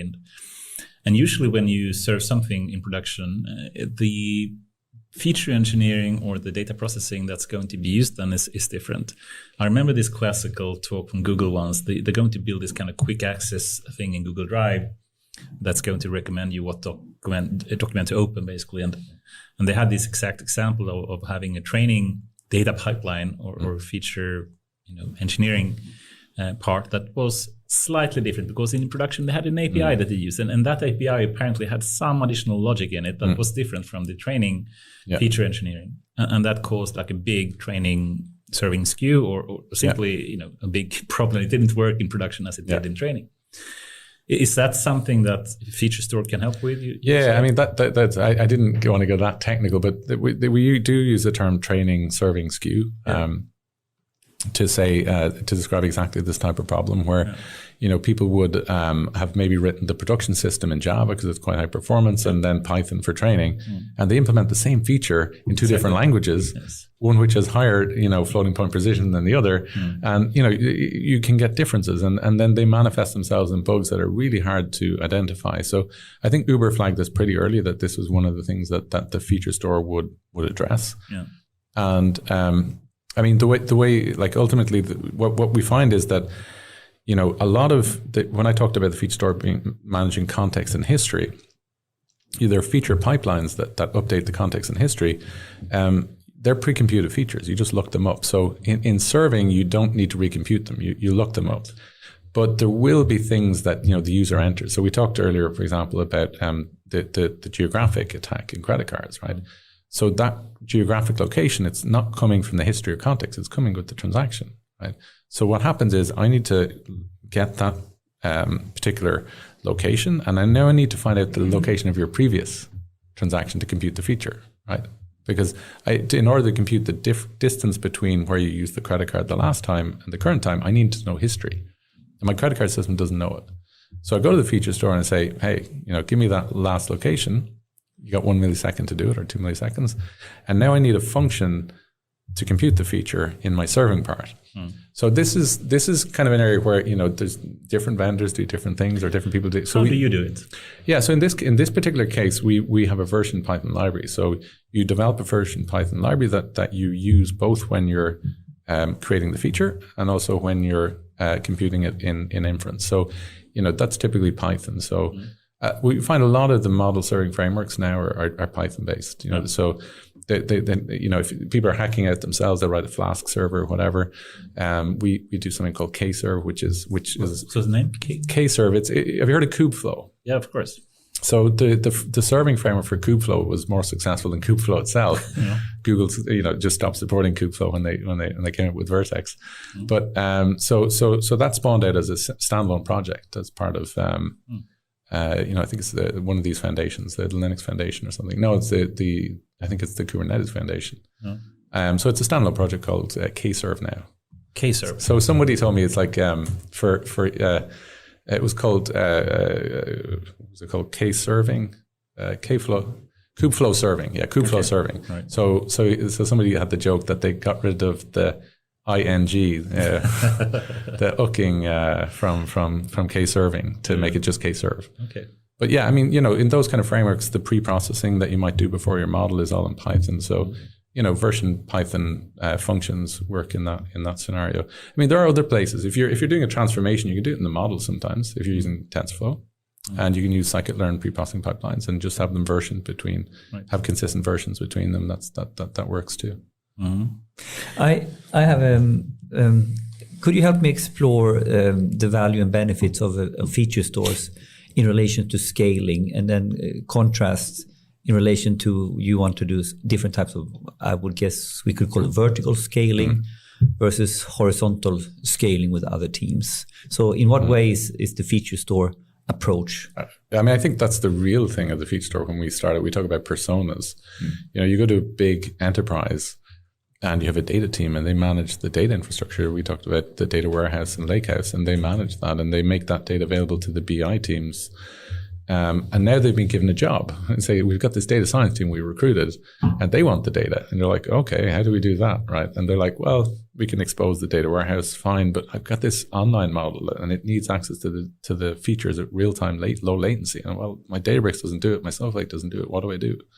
So the data scientists, need access to data to train models. They need to know which features they will be able to use in production. It's not enough to say, oh, there's data in the data warehouse. Then, we have this problem again. That you can't use that in production. Don't be silly, But they need to have the confidence to know that, okay, if I create this feature and I publish it to the feature store, it will be available in production, whether it's online or offline, or whether it's a batch application using it, or whether it's an operational system that needs to get that feature in 3 milliseconds.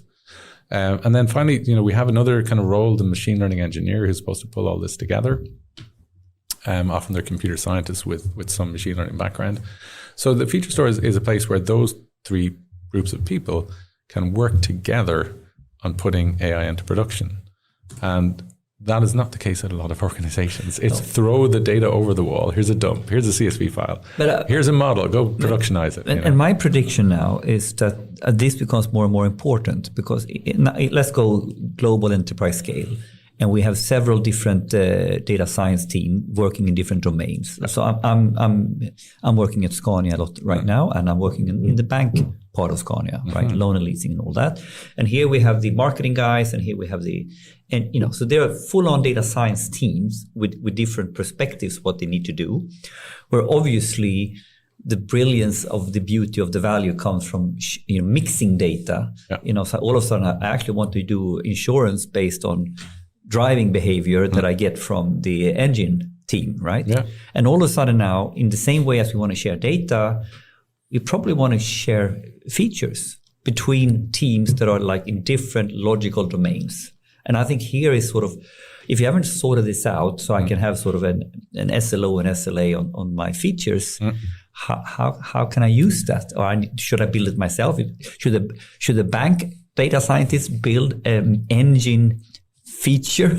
Unfortunately, I think that's what happens a lot of the case. Right? Unfortunately, but it doesn't scale, right? And if we our customers are nearly all multi-billion-dollar companies who've gone through the pain of experiencing this and say, well, there's got to be a better way, and they read around and say, okay. So here, this case fits quite well in this context, right? Where you have different domains with different data scientists, and they need data from each other, or features from each other. Yeah, I think just organize, also from a governance perspective and security perspective, that that all the data that's being used for AI is available here. In that sense, it's the same as the data warehouse was for business intelligence. That you would have this big data warehouse or lakehouse now that collects all the data from the operational systems, and now you can analyze it all in one place.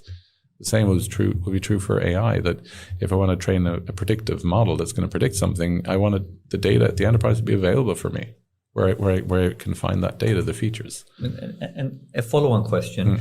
When we now look at a machine learning feature, how sophisticated where do you think we can make these features actually to be stored? How sophisticated, how smart is one feature? Because we want to have a coefficient, to compute, that's a fairly simple algorithm. How far can you go? I mentioned this thing before we call dimensionality reduction, which is kind of a big word, and it kind of what does that mean, dimensionality? Is that some sort of space thing? I don't know. No, but Star Trek. Yeah, I mean, like, I'll give you a very simple example, right? Did you ever search for images and you say, oh, here's an image of a sunset. Show me a similar image, right? So how that works is you just take the whole image and you can use something called an embedding, which is a machine learning model that you train, and it will take the image as an input and give you out just a lot of numbers, floating point numbers. So it can be, maybe 200 of them. That's all. So it's to represent the picture yeah. in numbers. In numbers. So you got 200 numbers which represent this big image, which is big sunrise. It's these 200 numbers. And the amazing thing about these things, embeddings, is they also keep some of the structure that's in the original image. So what you can do is you can go to a database, something called a vector database or embedding store. We actually have one. I'll pitch one. We have one in our embedding store is part of the feature store. Well, we're building on OpenSearch for doing free text search, and OpenSearch provides the embedding store, so you can now use it in our platform. But that's we're not embedding. Which one? Which one are you using? Well, it's OpenSearch has a K&N plugin, and it supports FICE, and it also supports NSM lib. So the Facebook version. Yeah, the Facebook FICE. So that's pretty much the dominant one. Yeah. It's actually really nice because they provide security and filtering and all the good stuff. Continue the story. Yeah. So you said how complex can one feature be, right? Yeah, so exactly. I can just take one image, turn it into one feature, this embedding, and I can go within a millisecond get me back the 100 closest images in maybe a database with billions. And it's that easy. It's that easy, right? Because as soon as you have made it into a function of some kind that is that this is the embedding function we're using, I can store that. You just store it in the database, and then there's an index, and there's what Anders mentioned. What's the index? Well, it's FICE. Like you want to get into the details, and indexes are ways of looking up data quickly because you might have billions. And the real use case here is, of course, massive industrialization and speed in terms of reducing, the craftsmanship time it takes to get something done. You just fucking call it, right? Yeah, more or less. Yeah, I mean, the use cases for vector database in new space, and it's growing very quickly. We see it. We see it in recommendation systems, very much so. So, if you've been searching for something, or if you go to a retail, Amazon retailer or any of these, they'll store your history of the session. What have you clicked on? What have you searched? What have you looked for? They compress it all down to a little embedding, and then they say, okay, what should I recommend you based on what you've looked at?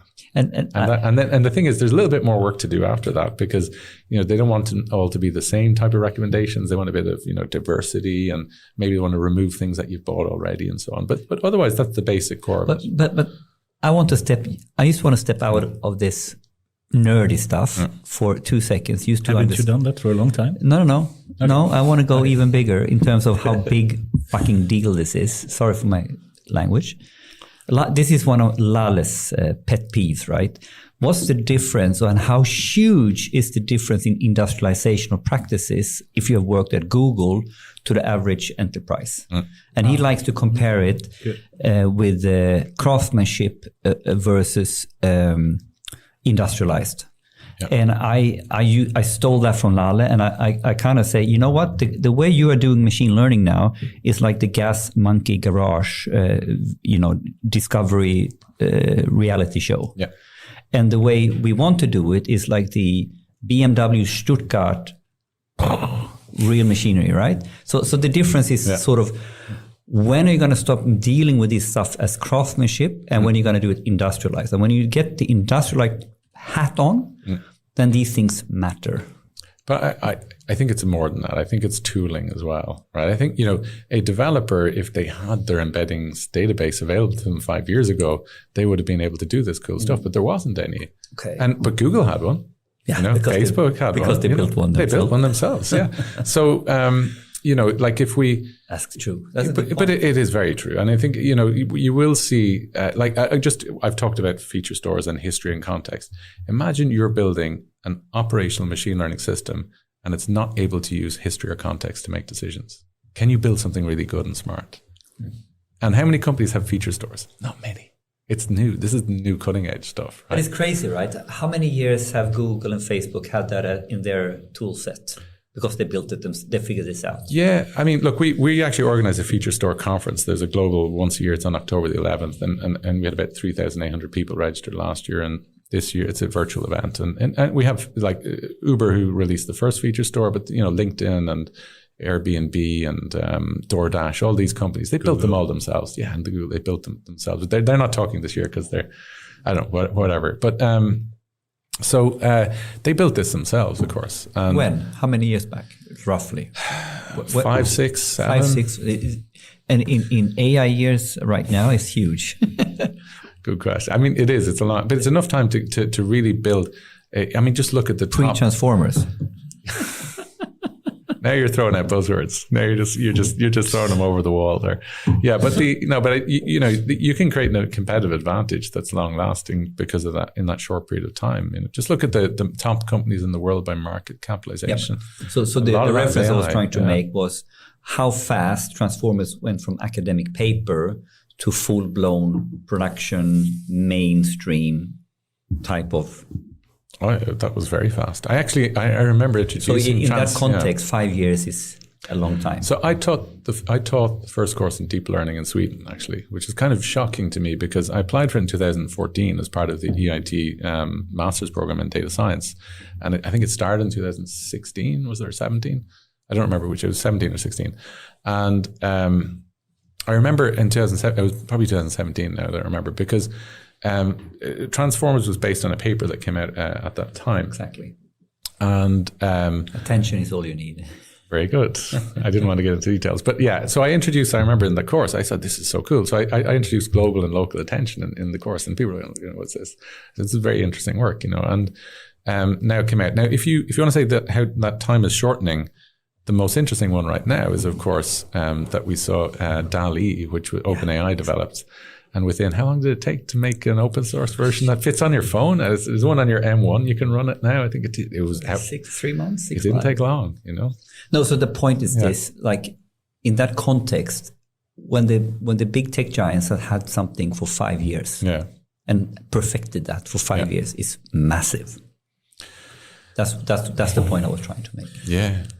I mean, perhaps we can rephrase this a bit more into a question about what is the possibility for a startup like Hopsworks to compete with big tech giants like Google's and the Ubers and whatnot of the world? And for one, we've seen that happening in Sweden a number of times, like Spotify. I mean, it's fought against Apple and Google and Facebook and so many, and Amazon and so forth. Yeah.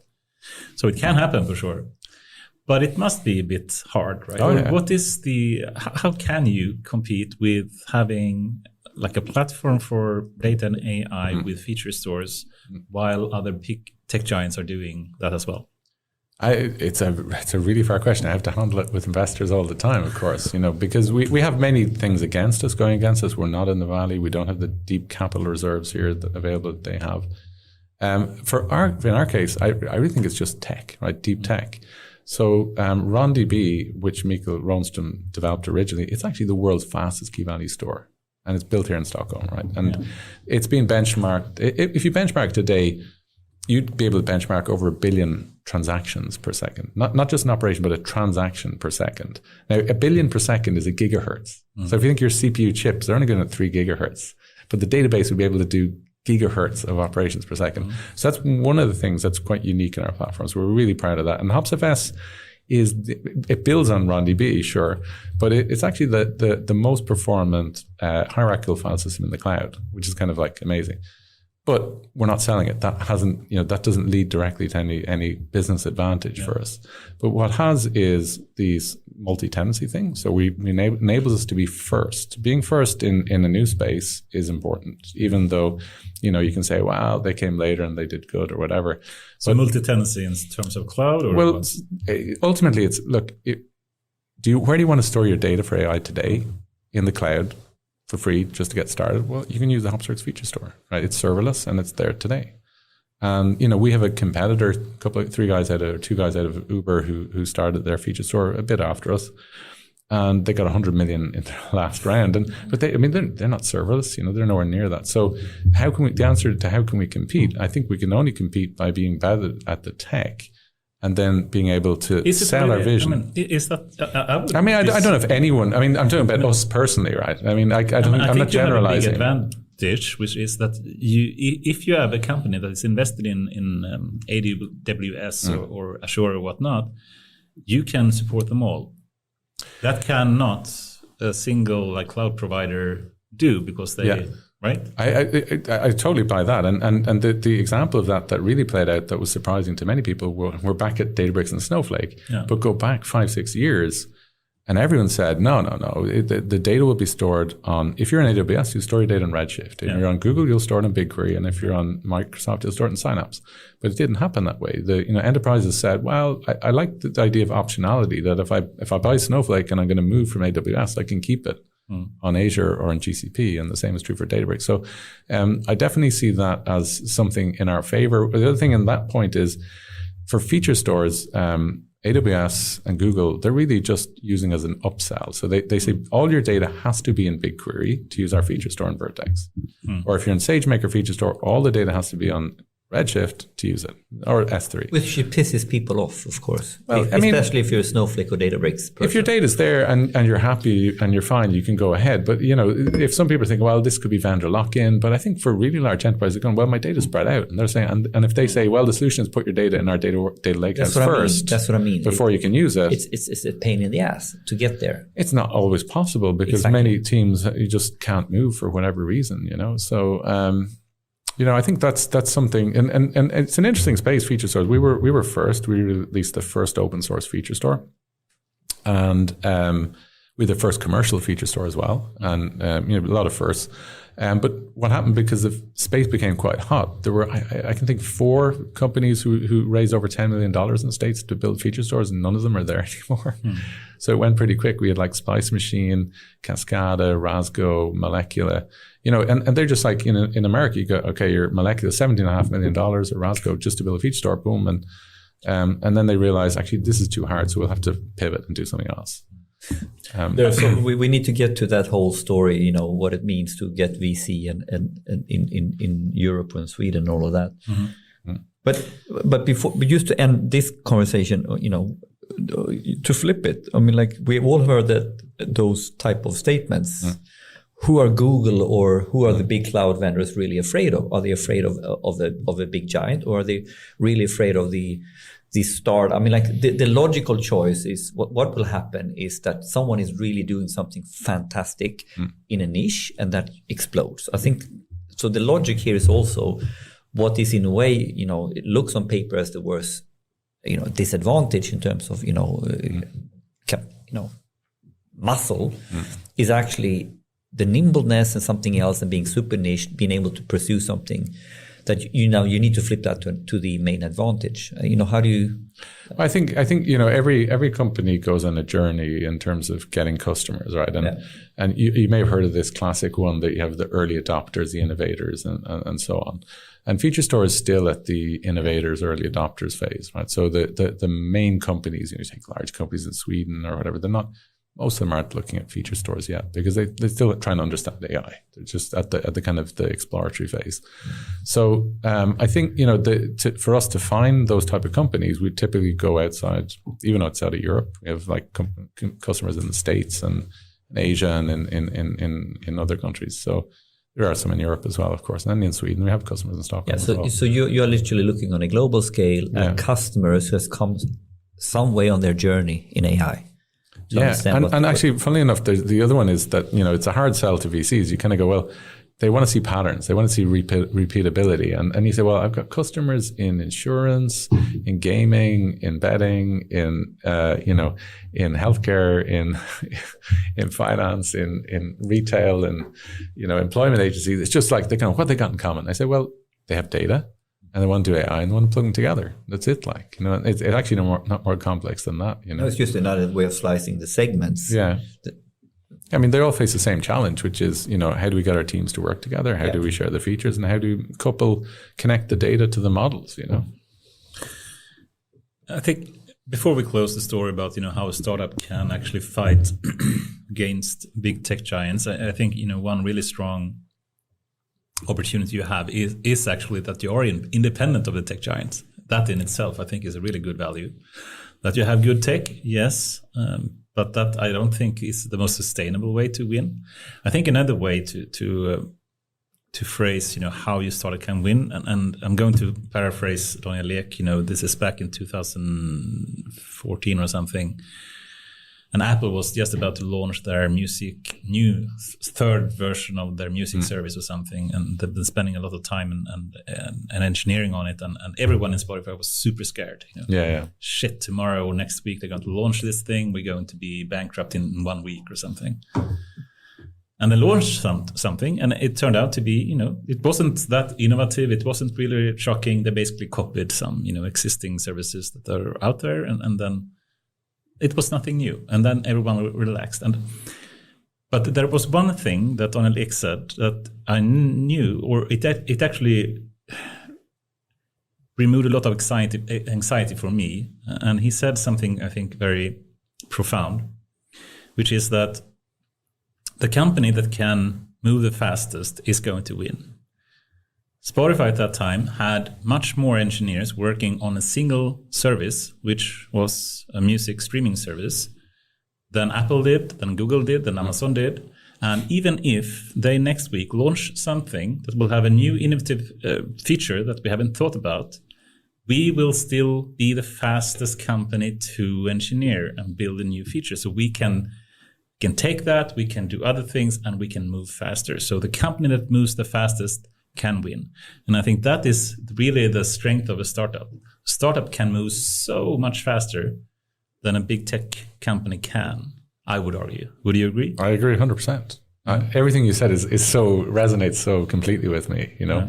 And we had a very similar event. So I said we were first with the feature store and first with the commercial feature store. I remember when Amazon launched SageMaker Feature Store, there were rumors, I knew this thing was going. So we were watching the Amazon Innovate, I think it's called, and we were looking there, and he's going to do. He did it. They even took the graphics, looked like our graphics. We were like, exactly. What?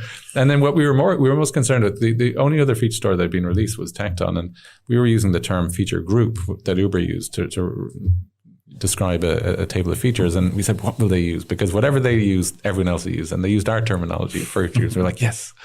But what it did was, we were, of course, were concerned and said, okay, this is, going to be challenging. Yeah.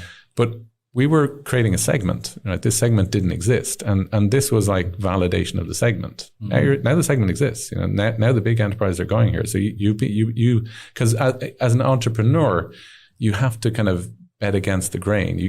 You can't just do what other people do and say, well, I'll do it better or faster or, you need to have either a large amount of capital or something to, but if you bet against the grain, if you have a bet and say, well, I think this is slightly different to what the orthodox thinking is now, that's kind of the essence of a lot of entrepreneurial, how you start off. And we took a strategic bet that we would build on this, and it kind of has paid off, so. But in my terminology, to understand what you said now, it's almost like, okay, we are trying to red ocean, blue ocean strategy to create the blue ocean, and we want to create a new product category. We don't want to compete here. We want to compete against the grain. Yeah. And so in one way, you're the first mover, you move ahead, but then you have always a little bit to challenge, does this product category even exist? Yeah. And here we have now, to some degree, when one of the big ones is trying and making an attempt at it, a splash in this, as you said, this product category is now proper. It exists, right? Well, so it's good and bad now that you have a good big competitor. Well, it wasn't as kind of a blue ocean bet as you would think, because what had happened was in 2017 in September, that's now 5 years ago, Uber wrote this blog post about feature stores, and I read it and I went, oh my God, we've got the infrastructure for this thing. And I'm gonna build this. And then Airbnb came out maybe 4 or 5 months later and said, yeah, we got one as well. And I went to some conference and I talked to them, and then I found out there's others who built it. So I was like, all the tech giants have this, and they explained the motivation for having this platform so clearly that it was obvious to me that this is a sleeper. Anybody who's going to put AI in production and particularly work with at scale is going to need this. So then I was like, okay, let's be first to build it, right? And in the company, people weren't. I had to try and get people on board, and I couldn't really get anyone on board actually, really, because everyone's busy doing this. We're building this scalable platform for AI development and stuff. And we had a student I'd worked with, Kim Hammer, who I convinced, and I really swooned him trying to say, okay, you're going to build this, and here's the paper, and So he came in and he was super fast and. He a brilliant guy, and he bootstrapped it, right? So we have now like Fabio and Moritz, who are Fabio Busso and Moritz, and they're leading it and they're doing incredible work. But to get it started, it required dedicated focus for a period of time. But it wasn't a blue sky bet, because we thought, okay, this will exist, and I think 7 months afterwards, we got our first customer who said, we want a feature store. And it was the world's largest betting company, Paddy Power. Like, yeah, we think this is something we need, and we're like, this looks like a good bet, and we kind of went in on it from there. Super cool story. Cool. The time is flying by, so we have a large number of topics here. So perhaps we can try to keep the answers as short as we can. You try. Probably not going to work, but we can aim for it. Should we move to the venture capital kind of thing? I think that's a good. We are still here, but we are now spinning another angle on the startup experience. Yes. So can you please speak a bit about, how has the venture capital raising journey been for Hopsworks, and perhaps also mention a bit about the European, Swedish landscape versus US or China? How would you describe it? Yeah, I mean, it's always toughest to get your first funding round. That's always the hardest, So, we were talking to some people here and it didn't really work out. We came close to getting a funding round and it didn't work out. And then I had the research money was going to run out, so I was like getting desperate. I said, okay, I got to get someone. And we pitched to Swedbank, and they were like, okay, we were trying to get the platform in there, and that's what really got the VCs interested, I think. So just to have built the platform, we built the platform, and then Swedbank weren't a customer at the time, but they said, look, we're interested in acquiring the platform, and that was enough to get Inventure from Finland to say, okay, I think, this is something. And then it was like, what's interesting about venture capital is you get someone who's called a lead in your round. So they said, we'll lead your round. It's 1.2 million euros. And we'll put in 600,000. I'm like, okay, what am I going to do with the rest? And I said, go find it. So I got some Irish investor, a colleague I used to work with actually, and they're like, okay, this looks good. And they put in €500,000 and we got 150,000 or something, I think, from AIC in London. So, that's the hardest, always getting the first, getting it started and getting people to believe in the vision when you don't have a revenue base. And there was no notion of going to the States for that round. You get it locally. And you would think AI was so hot. This was 2018. It wasn't as hot then, It was kind of like, it was interesting, but it only really got, from a venture capital perspective, hotter in 2019, 2020, 2021. I mean, more 2020, 21, I would say. So, we raised that round and we had revenue. So we kind of were able to survive. We're capital efficient is a way of looking at it, right? So we're mostly tech and we didn't grow out the go-to-market team so big when we were building the cloud native platform. When we built cloud native platform, the managed cloud platform, then we got some customers. Okay, we're going to go raise funding again. And then we got in. This time we didn't get any investors in the States, so it's Inventure participated again, but Industry Funding in Sweden who led that round. So they've all been fantastic investors to date, so we're really happy with them. So you spoke a bit in the beginning about, you can choose to build a tech first. I mean, you had the opportunity of having a research background and building upon that technology that you had, but still you can choose to then continue to just build up the product or the tech that you have, or choose to get customers as soon as you can, and then guide your development based on that. It sounded like you opted for the first one a lot, or is that correct?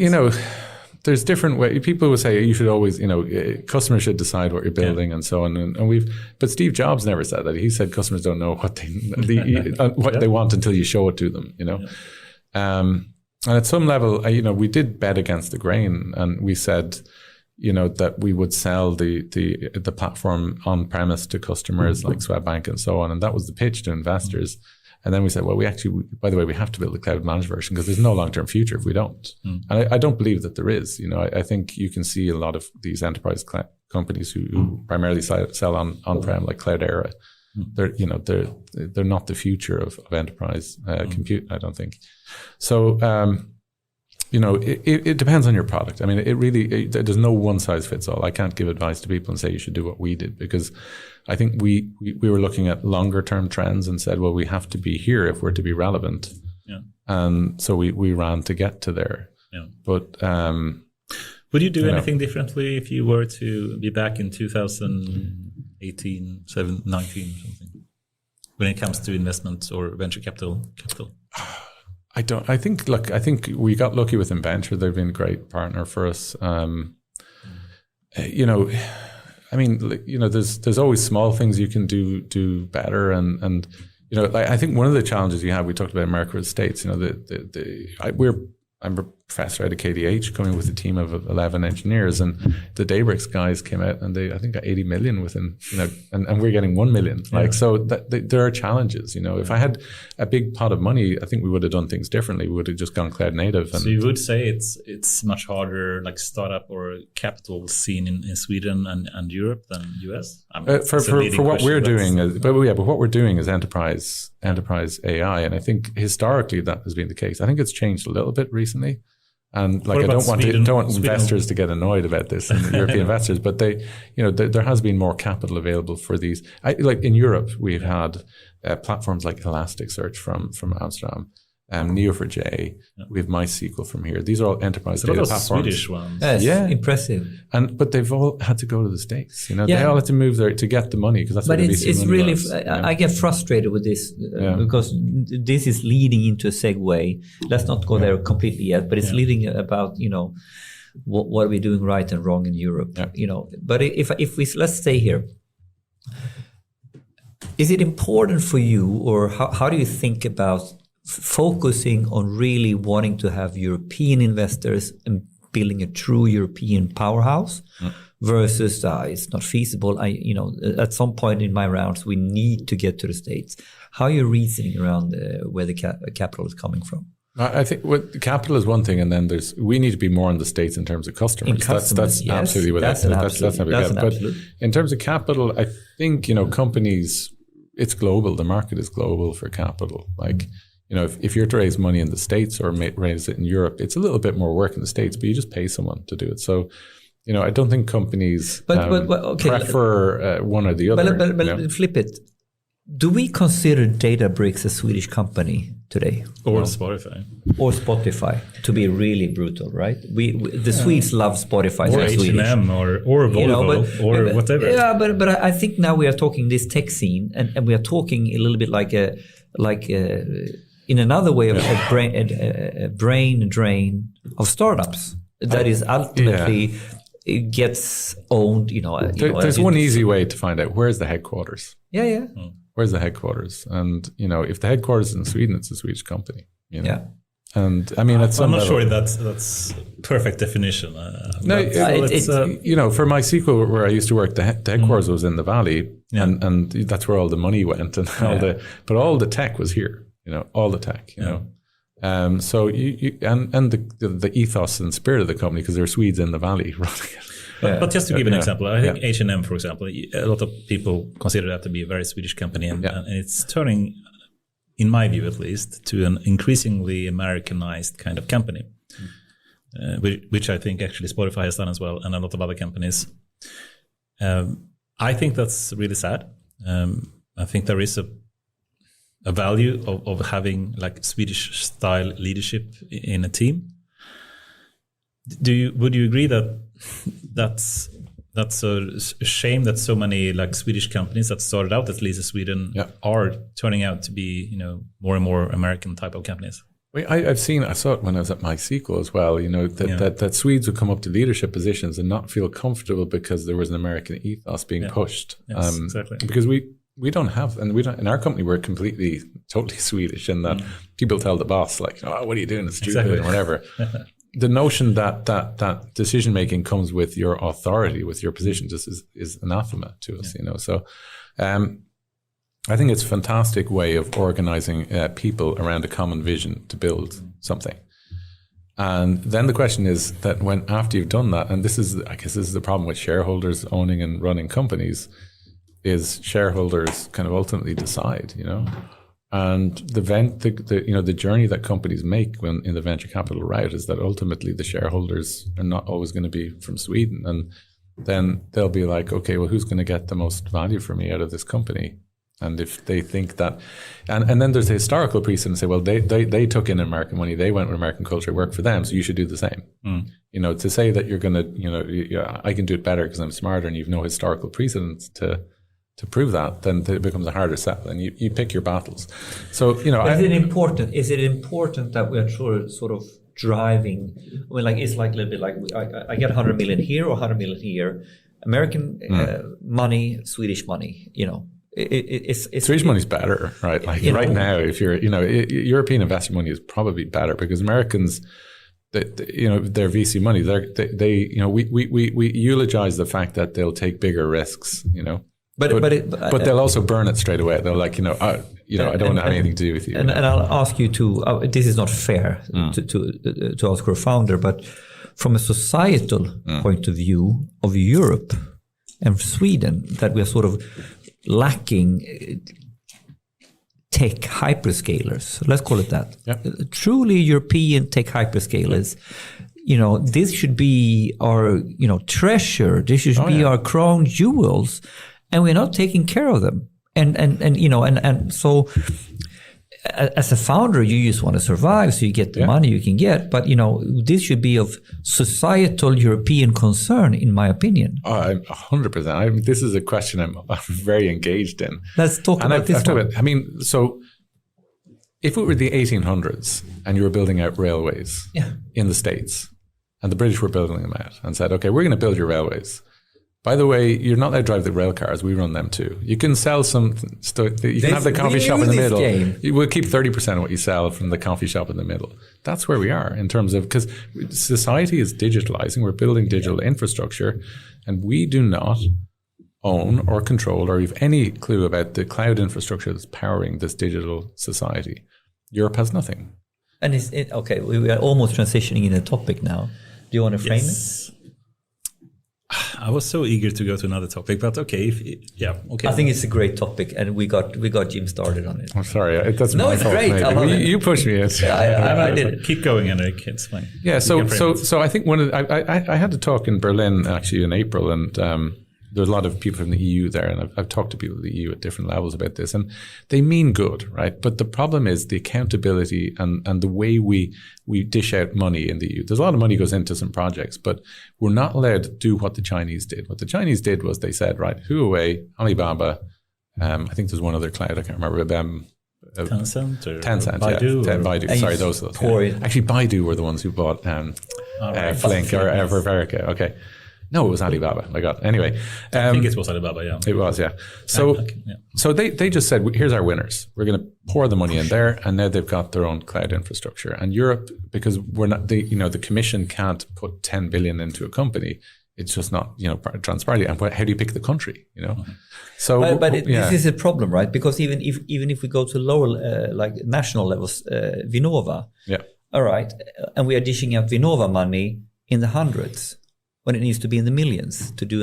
I mean, like, are we spreading it too thin? Do you know the capital expenditure by Google, Amazon, and it's I think it's it's tens of billions of dollars per year. I mean, we're taking tens, we're talking about 50, 60. There's some good blogs out there where you can see these numbers. Yeah.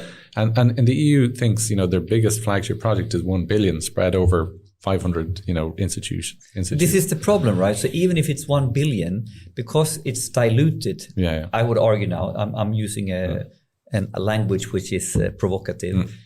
Is this the right way to get to a winner, or do we need to think carefully about how this is structured? I think there's another, so here's the other part. The European companies are getting away, like the way we're framing this debate, they're getting away scot-free, right? What happened to Ericsson's, all these companies, they talk about the Lidl cloud, right? Have you heard about that? The Lidl cloud, no? No. Lidl are trying to build a cloud. I mean, so I think the grocery store Lidl. Yeah, SAP, one of the biggest, Lidl. Lidl. And one of the biggest software companies in the world, SAP, who are now just diminishing. If they had bet on a cloud, they would have got billions from the European, and they would have built it, right? And it would have been great, but they never did. So so the companies in Europe are also getting away scot-free. It's like, it's the Commission's fault. It's not entirely, right? You didn't do what you didn't pick it. You didn't pick it smartly enough. Well, if one company had said, look, we're going all in, we're going to do it, right? I think they would have got the support of European governments, economies, and everything. And I think it would have happened, right? What I see happening now is there's a couple of European cloud providers who are sort of doing well. We have OVH in France and we have Hartner in Germany. I don't know if you know them. They're not big, like they're maybe turning over $1 billion per year or something. What's the definition of doing well in this context? Well, I mean, it's all relative to. So when people talk about the cloud, they really talk about 3 companies and 3 clouds. So it's Azure, AWS, So, but on a European scale, of course, we can't compare it right now to the big giants. Yeah. But in some way, they get traction. They have a fairly good offering, and they're finding niches that they serve well. Yeah, and OVH were doing incredibly well until one of their data centers burnt down. They lost all their customers' data. So I think that's the problem. It's like we OVH were going big, and France were going to their dirigisme way of doing business was doing really well, and then something like that happens. Oh. So the software infrastructure wasn't there. Like they didn't have their S3 that would replicate the data across regions. So data was lost. I think people don't understand how much effort and time is going to spend, building a cloud service. Yeah. I mean, for Google and Amazon and Microsoft, they just, they had so much internal services that they built just for their own purposes for tens of years. Yes. And then they started, can't we make money of this? And started to make a commercial service out of it, but they already built it for tens of years and spent like tens of thousands of man years trying to build it. And then other comes and says, okay, let's build something from scratch that's based on nothing. And it's not going to work. I mean, it worked for Microsoft, didn't it? Microsoft didn't have anything. They just did it from scratch, really. I mean, they had a lot of services. I mean, they're brilliant engineers. They're brilliant, but it wasn't for scratch. No, they had so much internal services. They had Bing, but they didn't really, they didn't have that expertise, I would say. But they put so much money and effort, and they turned the company on a dime and just said, "Look, we're going all in." And no European company dared do that. None of them dared take. Well, Microsoft betted their existence, I think, on the Azure story. Yeah, and Google have too, and it hasn't worked out as well for Google as they would have hoped, I think. Yeah. Yeah. I mean, they're doing well, but they're not like they're not killing it like Amazon or even Azure. No, but I think Microsoft has another advantage that I shouldn't really speak about, but still, I mean, they have some biases, right? Yes. But what can we be positive in terms of what should we do, or how should we think about this standing in 2022? My take is the cloud's 1.0 is lost for Europe, right? It's lost, right? Yeah. If you want to do something here, you maybe have to go to Cloud 2.0. And what is Cloud 2.0? I don't know. It could be Kubernetes. Like it could be say, okay, we'll build a Kubernetes cloud and everything that's containers now instead of virtual machines. I don't know. But I think it's going to be really hard. I agree with Anders there that it's just the effort and time and it's going to be hard to build another cloud that competes directly as it is. What do you think about more vertical kind of cloud services? This is what we had on the conversation before. We have very clear industry verticals in Europe. So why don't you build the best automotive cloud in the world? Yeah, I mean, or health cloud. Cloud. Yeah, well, there is this whole thing of what's called digital sovereignty. I guess you heard of this notion that, and shout out to some of my friends here who run several nines. They have this database platform out of Stockholm as well, and Kalmar. So the two founders are in Stockholm and Kalmar, and ex-MySQL people, of course. Okay. And they're doing really well. And one of the places they sell is people who need to keep their data inside their national borders. So it's called digital sovereignty. Mm-hmm. The challenge, as you probably know, is that developers who are so influential now, they don't think it's cool, right? Digital sovereignty is just like, I don't care. I want to have the coolest tech. Show me the coolest tech. I'll go with that. And because developers are so important, they want the coolest tech to help them get the next job and to be at the cutting edge. And the cloud is at the cutting edge. And, you know, the open stack cloud thing that's local here, that's a bit messy, is not cutting edge and is not skills they want. So developers are agitating against it. So I think that's a challenge. So you need to figure out how to please the developer community. I think you do. Part of the strategy. I think you do. And digital sovereignty needs to really become something that developers care about and be proud of. Say, hey, you know, I'm proud I built this data system that doesn't leak our data to Russia or to Donald Trump. It's not on his floor of his office or whatever. You know. But so we can spot a couple of core things that kind of, you need to understand the mechanisms here, and if you're not hitting them well, it's probably not going to fly. But okay, so developer community, how to get them on board is a critical one. What else? I think another challenge, like, so the problem with verticals is that, you know, you can do Industry 4.0 cloud and say, oh, this is great, whatever, and we're collecting all of these data from this industrial machinery. And then they're like, okay, well, we want the best data lakehouse in the world to store this data. And do you know what? Like, we've got these images coming in here, so we also need to have this fantastic object store that's replicating across regions. And, you know, now we need the best AI platform that's in there. So and it's like general cloud. It's like, it's like general. You'll need a lot of it, like, you know. So what's vertical? What is really unique with the vertical is your core argument here, I guess.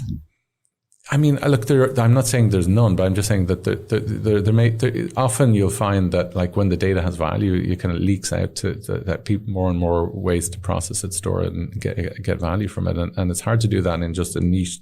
You know, I think in areas like medicine, where it's incredibly regulated, and healthcare, you can definitely have a lot of regulated vertical solutions. Shouldn't that be a service that is surprisingly useful? I find it really surprising that, you know, given all the regulations coming up and already, you know, with GDPR, et cetera, that we've seen, that we don't have good cloud support for just being compliant with regulation.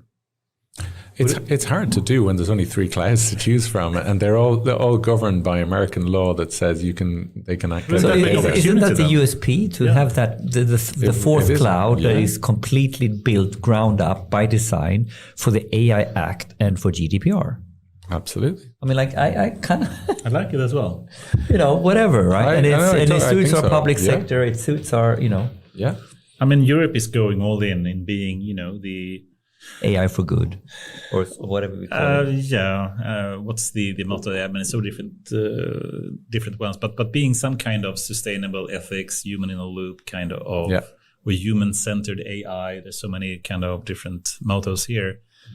But if they actually did provide a cloud provider that did not only help with the technical solutions to build something that can run on Kubernetes or be scalable and automated, but also help companies to verify that it actually is compliant in some way. You know, the AI, I'm not sure, how much are you into AI Act and the upcoming regulations? No, I mean, we wrote a blog post about it as well, actually. Awesome. You know. But so, I mean, they have the sandbox kind of you know, things in it, and it's supposed to be, you know, trying to help SMEs and small companies being compliant.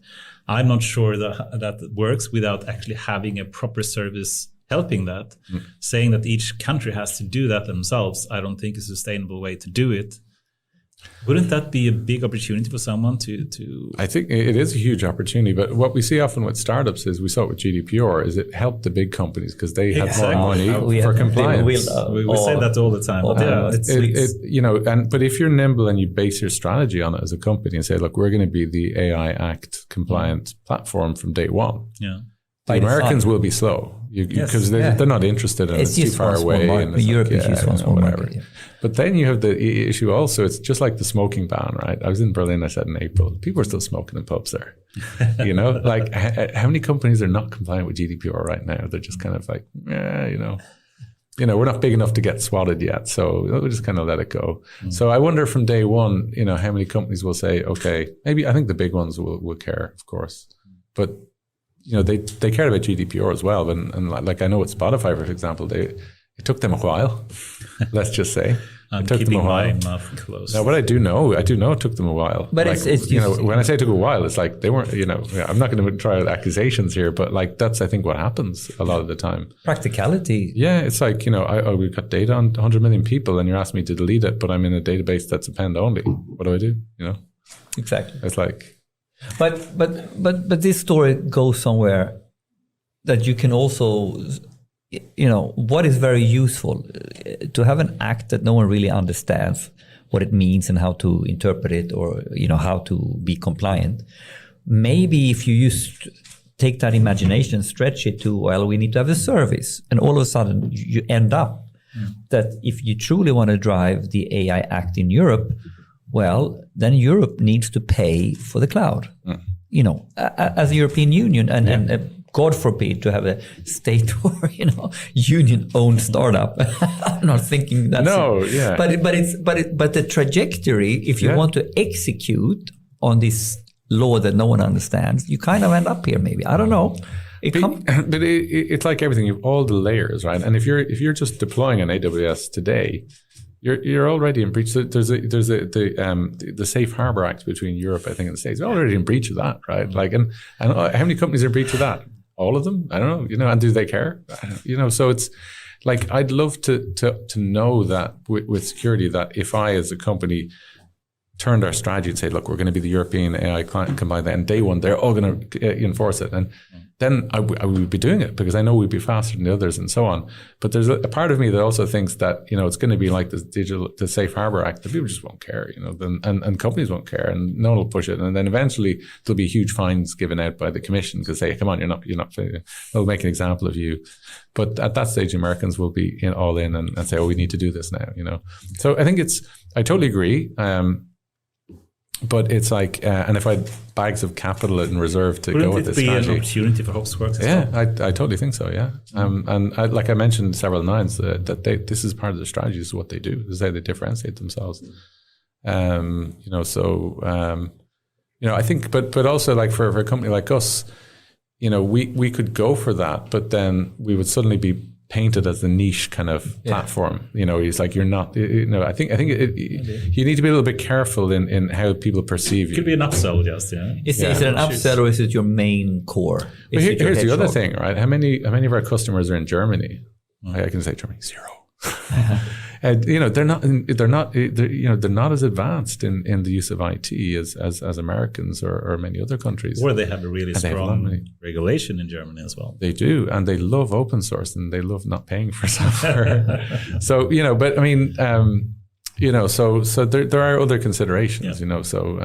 That's tough questions. Yeah. Should we go a bit more philosophical, perhaps? Go for it. And one thing we spoke a bit about before was, where is AI going? And there are so many different debates and AI wars out there on Twitter and whatnot. But one is also about more symbolic AI versus more connectionist type of AI. We have the Jan LeCuns and the Hintons of the world, and we have Gary Marcus on the other side, perhaps. Could you frame it a little bit more, baseline it a little bit more before you go too fast into this? I'm not following. Yes. I mean, of course, it's been a big revolution, I would say, of course, for deep learning since, I guess, 2012 with the AlexNet, and being able to understand images in a way by using deep neural networks instead of more rule-based, symbolic type of AI.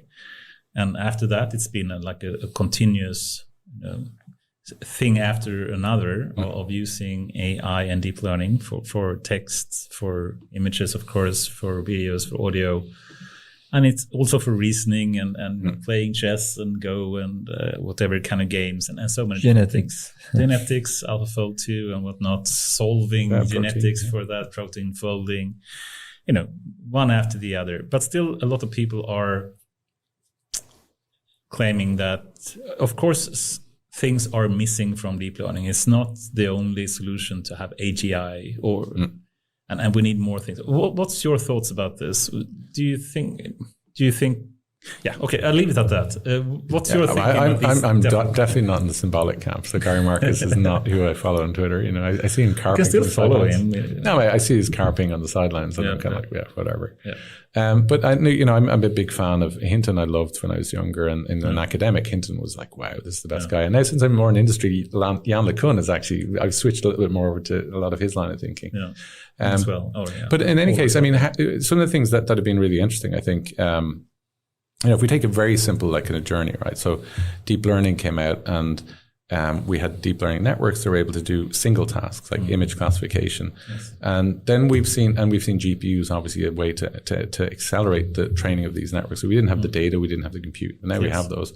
And then we see new types of architectures that learn architectures like transformers. Like they can learn the architecture itself, the best architecture, as well as the so we've seen all that happening. But what's really interesting is happening now, I think, is multimodal. So, you take DALL-E, right? So everyone knows you type in text, you get an image. Yes. Isn't that crazy? They're like, because before it was just image, or it was, just text, Google Translate. Isn't that incredible? Did you rehearse this? No, but it's multimodal is a big thing. But I must... did you read the Jan LeCun? He had this thesis that came out earlier this year about he had an idea for a new architecture for JPEG architecture, of course. Joint embedding, architecture. And the energy-based models. I've had fascinating stuff. And I'll just throw in one line he had. He said, well, his architecture, he said, we also need a key value store to store short-term memory. And it's a feature store. So the feature store is part of his brain, which I was like, yes. Anyway, but I was very fascinated. I love his stuff. Because I love the stuff he did on self-soup. He really you remember this cake he presented of course, the cherry on top. Yeah, and he said that the majority of learning is this self-supervised learning, and then we'll be able to have icing on the cake, which will be the supervised learning, and then the cherry is reinforcement learning. So bottom line, the biggest problem is it Jan LeCun's one of his pet peeves.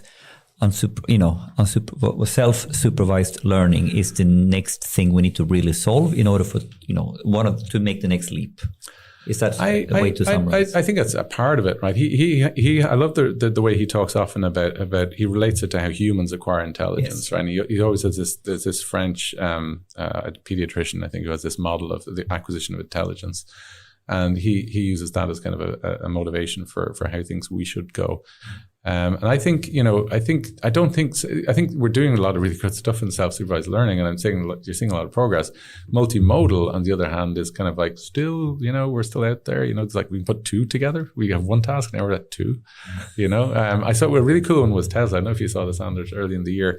They showed that they're no longer learning images, right? They're actually folding all of the images together in the car into a 3D representation. This was like, wow. And then all the tooling you had for tagging, throw it in the bin. Then it's 3D they went to vector space or whatever they call it. Yeah, it's a higher dimensional. Well, it's higher dimensional space. It means it's three-dimensional, right, at this stage now. So this is so... I think we have to move to the consciousness kind of discussion. Yes. But before we move there... This is cool. I'd just like to continue a bit on the multimodal kind of discussions, because the text-to-image kind of models that are exploding, of course, starting with DALL-E, but now, with Stable Diffusion. And I think one of my favorites is actually Google's Dream Booth that came out recently. Anyway, I still find it a bit annoying, the level of attention that these are receiving in the press compared to the one that truly makes a difference in industry. So this is a bit of a rant that I always have, but if we compare something like Clip, it was a model that came out also of OpenAI that is also partly used by DALL-E, but I think the Clip one is really what's bringing value to companies. I don't know the Clip one. What does it do? Tell me. It's just that it can take images and text and have a common embedding for the two. So then it can find an embedding that is trying to show how similar, if you have a sentence saying this is a dog walking in a park, and then you have a picture of a park with a dog, then these two embeddings will be really close. Yeah. So it's more like going from two modalities like text and images to a shared embedding. And that's being used as ranking in DALL-E afterwards to find what's really working. Yeah. But that one, is so useful, I would argue, in industrial settings, in just being able to say, okay, I want to find something in a large piece of text, thousands of pages of text, or hours of videos, material that you want to search through or whatnot. That is, truly useful, but it's getting zero attention, I would say. Yeah. I'm not sure. I totally agree with you. And this basic principle that you're describing, where you have two embedding spaces, and we actually work on this. I find it really fascinating. So recommender systems, right? Yeah. So if I store your history of what you've looked at and on the shop online, and maybe in the session and in the past, and I convert it into an embedding, and then I recommend some things to you, and you click on one of them, right? So now what I have the items in their own embedding space, because the items have descriptions and properties that you can convert into embedding. So the items exist in embedding space, and then your history exists in embedding space. How do you bring the two together? Exactly, yeah. Where's the grounding between these two? Where is the shared embedding? And the shared embedding is when you click. When you click on the item that's recommended to you, and when you don't click. So I don't click on the other one, that's also an action because I didn't select it. That is the thing that we use to train the model to say, oh, you looked at all these things, you did these things, so I should show you this item. Because this item is close to this other item in embedding space, and they're now in the same embedding space. Because the click is the thing that brings them into the same embedding space. That means that I can take your history, this is the thing you recommended, so I can take your history as embedding and place it in the same place in the items embedding space. Right. But we're doing it for two modalities. And I had to spend a long time, working out how this would work. And I was kind of figuring it out. And I was going, this is hard. These are called two-tower embedding models for recommendation and search. Yes. And it's, there's not much you can find on the internet. Very little. I think one of the few, I talked to Data Summit about this, but, there's very little you find, no academic research, but it's all new. And this is what people are doing for two modalities. So you remember the thing with when you're trying to, I can't remember which philosopher or mathematician was the three body problem. Two body you can compute two bodies you can compute linearly. It's quite easy, but then three is it's nonlinear and then it's chaotic. Yeah. So I wonder with embeddings and modalities if how easy it will get us to get to three. Can we get to three? Yeah, that's it. Because the grounding of that, and I think for the recommender system, the grounding is I did the click. What is the grounding for? I type some text and I get an image. Well, that's the training from DALL-E. It's done that grounding for you. So that grounding has to appear from somewhere. I think Jan LeCun is onto really good. He knows that this grounding is going to come from a system that has to interact with the world, and those interactions become the groundings that bring the modalities together. And I think the JEPA architecture, even if it's more a position paper, it's not really technical at all. It's just speaking about, how potentially we can reach some higher level of intelligence in the future. He was pretty hard on contrastive learning versus, regularization. I think GANs are hard to train. I don't know. So he's probably on something, but I don't know. Are we talking Jan LeCun's positioning paper on what's the next step to AGI? Yes. And what is the core? What is he outlining as the core things to work on? It has a number of components that he believes are missing today in the deep learning based on systems, like a configurator and different memory systems, key value stores that you mentioned, etc. I actually have my own definition, which is different, but still, perhaps we shouldn't go there. Maybe they're smarter. No.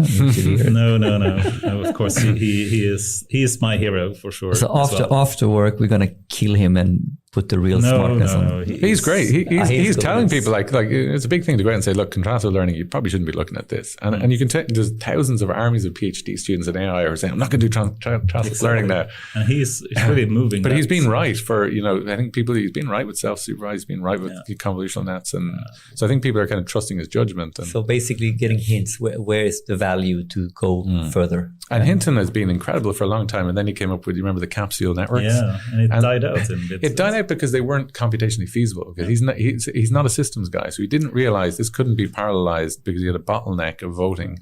And everything has to be parallelizable. And, that was why it kind of died out. And, Let's move to the direction of consciousness, and I had a couple of angles there, but frame it the way you were planning to frame it. Yeah, well, we spoke about Tesla cars, so I think we should start in that. I think that's what I was starting. Yeah. What's the real problem is one angle. So Elon Musk, if we follow his thinking, and this was one podcast with Lex Friedman once where they spoke about how Tesla car works, and of course they have one part which is the perception, basically turning the camera input into some kind of vector space, as they call it, and they are using all of them together instead of separately, and in that way being able to have a really high performant, like the vector space representation of the world. Then the second question is, once you have that vector space representation, basically this is called a world model in Jan LeCun's kind of description of a system. So once you have this kind of world model, then the question is, how do you act and how do you take some actions? And in that way, you have to choose. You basically steer left, right, brake, or gas. So then the Lex Friedman's question was basically, which is harder, to do the planning, to know what action to take, or to do the perception of moving from sensors to some kind of world model? And I think a lot of people think that deep learning fixes the perception. The hard thing is really the planning and how to take actions. But Elon Musk said exactly the opposite. So it basically said, without a question, the hardest problem is perception. Once you have a clear understanding of the world, have a world state, or as he calls it, a vector space, the rest of the problem in being able to know what action to take is really simple.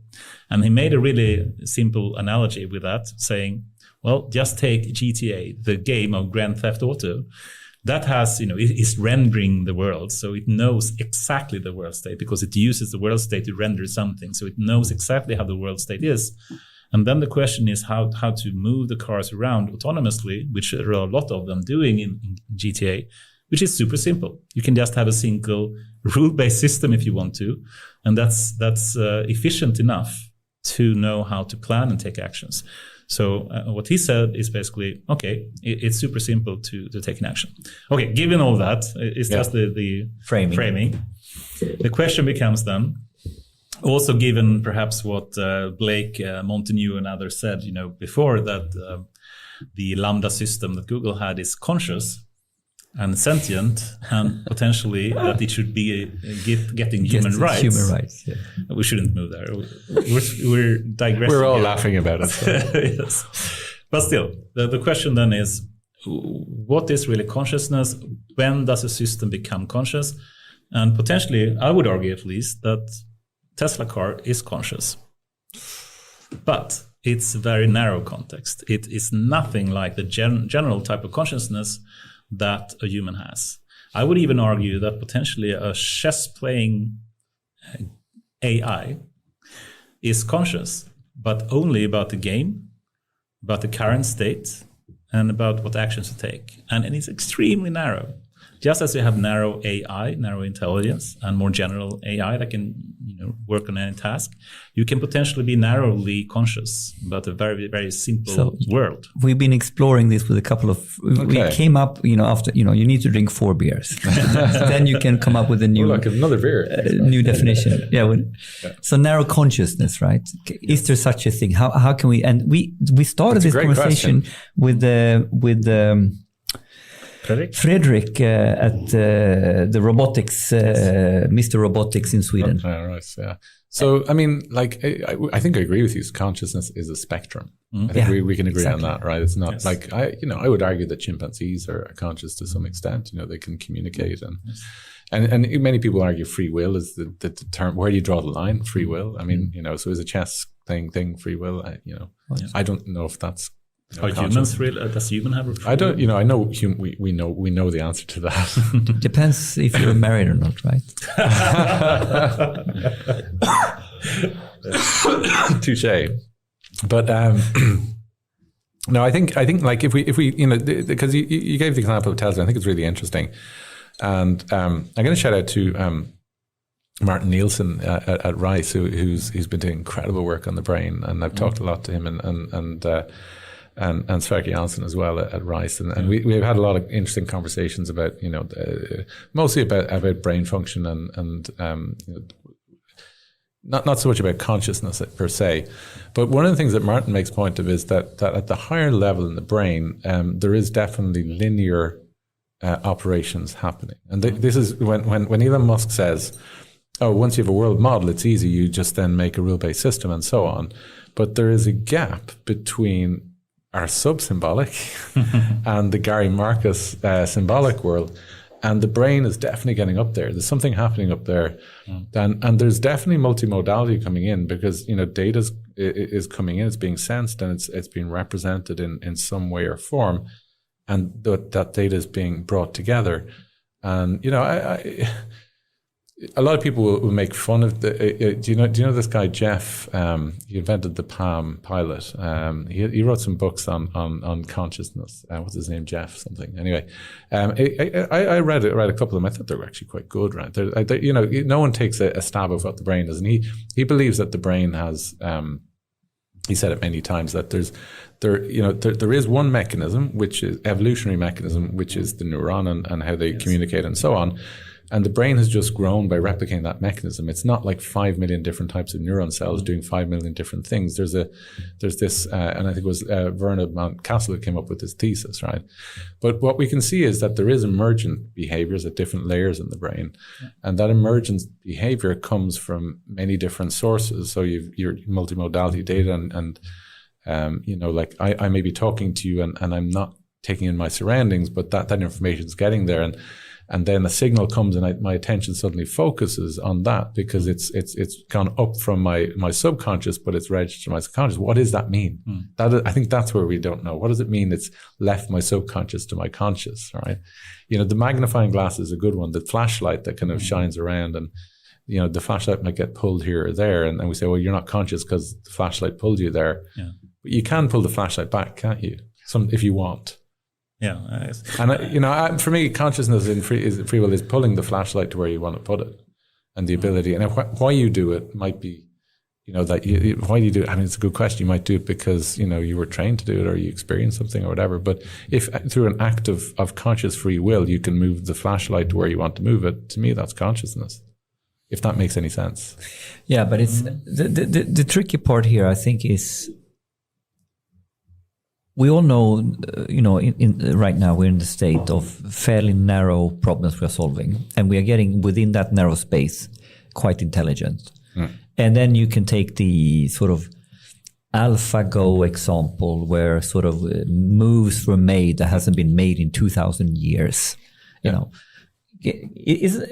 you can argue on what level is there a deep consciousness in relation to all the games that has been played in AlphaGo that this can be done. So, then you can argue, taking back your analogy on the flashlight, well, the computer choose to put the flashlight on a move that no one ever has done before, that no one could figure out that was fantastic. But that choice was predictable, right? Because the algorithm is, and we'd have randomized algorithms that might do this in a non-predictive way, sure. So I think what I'm trying to say then is that, well, we are back to its spectrum, right? So within a very narrow spectrum now of only AlphaGo and all the learnings in that, it made something that appears conscious in relation to only that, but that's not general consciousness, of course. I hear what you're saying, and I understand the point behind it. But let me reiterate the point. And I remember the guy Jeff Hawkins. I actually looked it up there. So Jeff Hawkins is the guy who wrote this book, and I saw something similar when I read Jan LeCun's position paper earlier this year. And what both of them talked about is that, and I found this is fascinating because we talked about multimodal, and imagine you have one modal, right, which is just like we talk about the visual system. So my peripheral vision, right? So I have that modality. What's happening all the time is that when I was born, I was a blank slate at some level, and I learned to predict things. So I looked at things and I built small little predictive systems to say that if the visual scene is like this right now, and it continues to be like that, the prediction says it was that, no information, zero information, new information there, right? So your brain is full of all of these small little predictive systems from all of the senses that we have, plus the thoughts that we have going around, and they're making constant predictions the whole time, all of them. And if there's no new information, it's not bubbling up to consciousness. So my consciousness, this flashlight I have, doesn't need to go move left or right because the visual system didn't say something scary happened, a car came in from the left-hand side. But if the prediction system that's in my peripheral vision is running in the background, I have no conscious awareness of it, but then suddenly something unexpected happens, it says, oh, information, and it goes right up to consciousness, and then I move my head. is that consciousness? No, I don't think so. I don't think that's free will or consciousness. I think that, you can have a machine doing that, of course. Of consciousness, then? Well, then we're back to the flashlight, isn't it? That like this thing that is focusing on something at the moment. If I'm able to, for whatever reason, be able to steer it, and you can say ultimately, how are we motivated? And you can say it's our reward system, whatever that is, or evolution. If we take like Kahneman kind of, type 1 and 2 system kind of thinking, and saying that we have some kind of perception that is basically a very type 1 kind of version of the brain that is taking all the sensory input that we have. Yeah. And the majority of the brain, of course, like motory, intelligence, if we call it that, is reactive. It's not really deliberative, and it's not really type 2. But there is a small part of the brain that humans have a bigger part of than most other humans, which is doing more deliberative and conscious type of thinking. So some kind of reasoning happening on a very high abstraction level in some way. Would you agree so far that this is a good definition of I like the Kahneman idea, but I still come back to because it's all about analogies. We can't talk in specifics because we don't know the details. We don't understand. And I do like this model of lots of predictive systems running in parallel, and really then some of them bubble up. So what do we do in our lifetime? We try to learn. We have values imparted on us, right? So we have values that are inherent to us, and we have values that culture transmit to us. And those values will help us decide when all of these predictive systems are saying this is happening now and so on. You've said, no, don't keep drinking the beer because, you'll get drunk and so on. So if that value thing is somehow learnt, and then it's able to guide the I have different urges, one saying take beer, and I have another one saying something else, and they're competing. Yeah. But what I've learned through life is that I've learned how to decide which ones, and some value is driving that behavior. Yeah. Now that's different to, it's a little bit more nuanced than Kahneman, which is the world is 1 and 2. It's like, it's a continuous kind of scale. Of course, it is a continuous scale. And Andrew Ng, said also, things that are done in less than 5 seconds will be just deep learning and so on. But I think, I did it when I was younger. I did a Vipassana meditation. It was like 7 days without talking to anyone. And what you did in that time is like you were told, just focus on your breath and your nose and nothing else, and empty your mind. And what you notice is that just things pop up all the time. Do you still do meditation? I do every day, actually. Do you? Fantastic. Yeah. No, I ran a meditation society I can tell a little quick story. I ran a meditation society in Ireland at Trinity College. The guy from China went back arrested by the government and Falun Gong, and I managed to organize a campaign to get him released. So I was really happy about that. Very proud of that. But anyway, speak about that in the afterward. Yeah, but I do think that meditation and understanding like how your brain works and how you react to stimuli and to urges and so on gives you some insight as to what consciousness is. But don't you think consciousness is a bit over-romanticized in some way? Is it really that complicated? It's just neurons, firing, but on a more higher level of abstraction? And that's it's mechanical. I totally agree. It's mechanical. Yeah. And we don't understand it. Yeah. It's fascinating, isn't it? But I just having listened to too many like Lex Friedman podcasts and whatnot, and he I think over romanticize what consciousness is, and I think it's not really that something special. I think we'll build consciousness. Yeah, I really do. And okay, and if we now go, is AGI and consciousness related? So when we talk about trying to put a definition on AGI versus narrow intelligence, is consciousness part of this way of understanding what AGI is? Are we saying that AGI means that the computer is conscious, or is it something else? I think we will know consciousness when we see it. Like it's an independent thing with free will, deciding that it's going to do things based on the values imparted in it, I think. And it'll be able to absorb culture and values from its environment, Yeah. So, obviously the problem computers have is their embodiment. If they don't have the body to do anything, they're not going to be dangerous. But if they're given a body that can endanger us, sure, that's big trouble. I just remember a quote. We all heard it before. You know how they say it. fake it until you make it.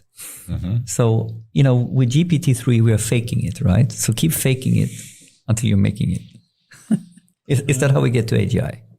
If you're trying to do something which is sort of human-like, it's not real. It is sort of something superficial, but at the end, it becomes I don't know. so I don't know what your take is. is, Anders. I love reading popular books like Jeff Hawkins or whatever, because we're living in exciting times, right? But we have no idea how much we don't know. Exactly. It's like the unknown unknowns. We do not know the basic function of.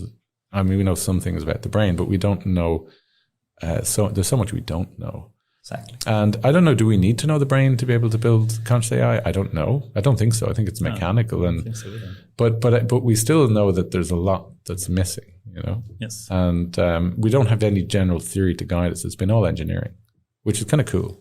And what do you mean with all engineering, trial and error, trying to solve one problem at a time, and then you have a major breakthrough that you didn't really understand how big it was. Take the atomic bomb, right? It was like, we fused, we split the atom, Ernst and Rutherford split the atom, and then people realized that we can trigger this. And the theory comes first, and then the Manhattan Project, knocks out. In our case, we're going to build it first, and then the theory will come later.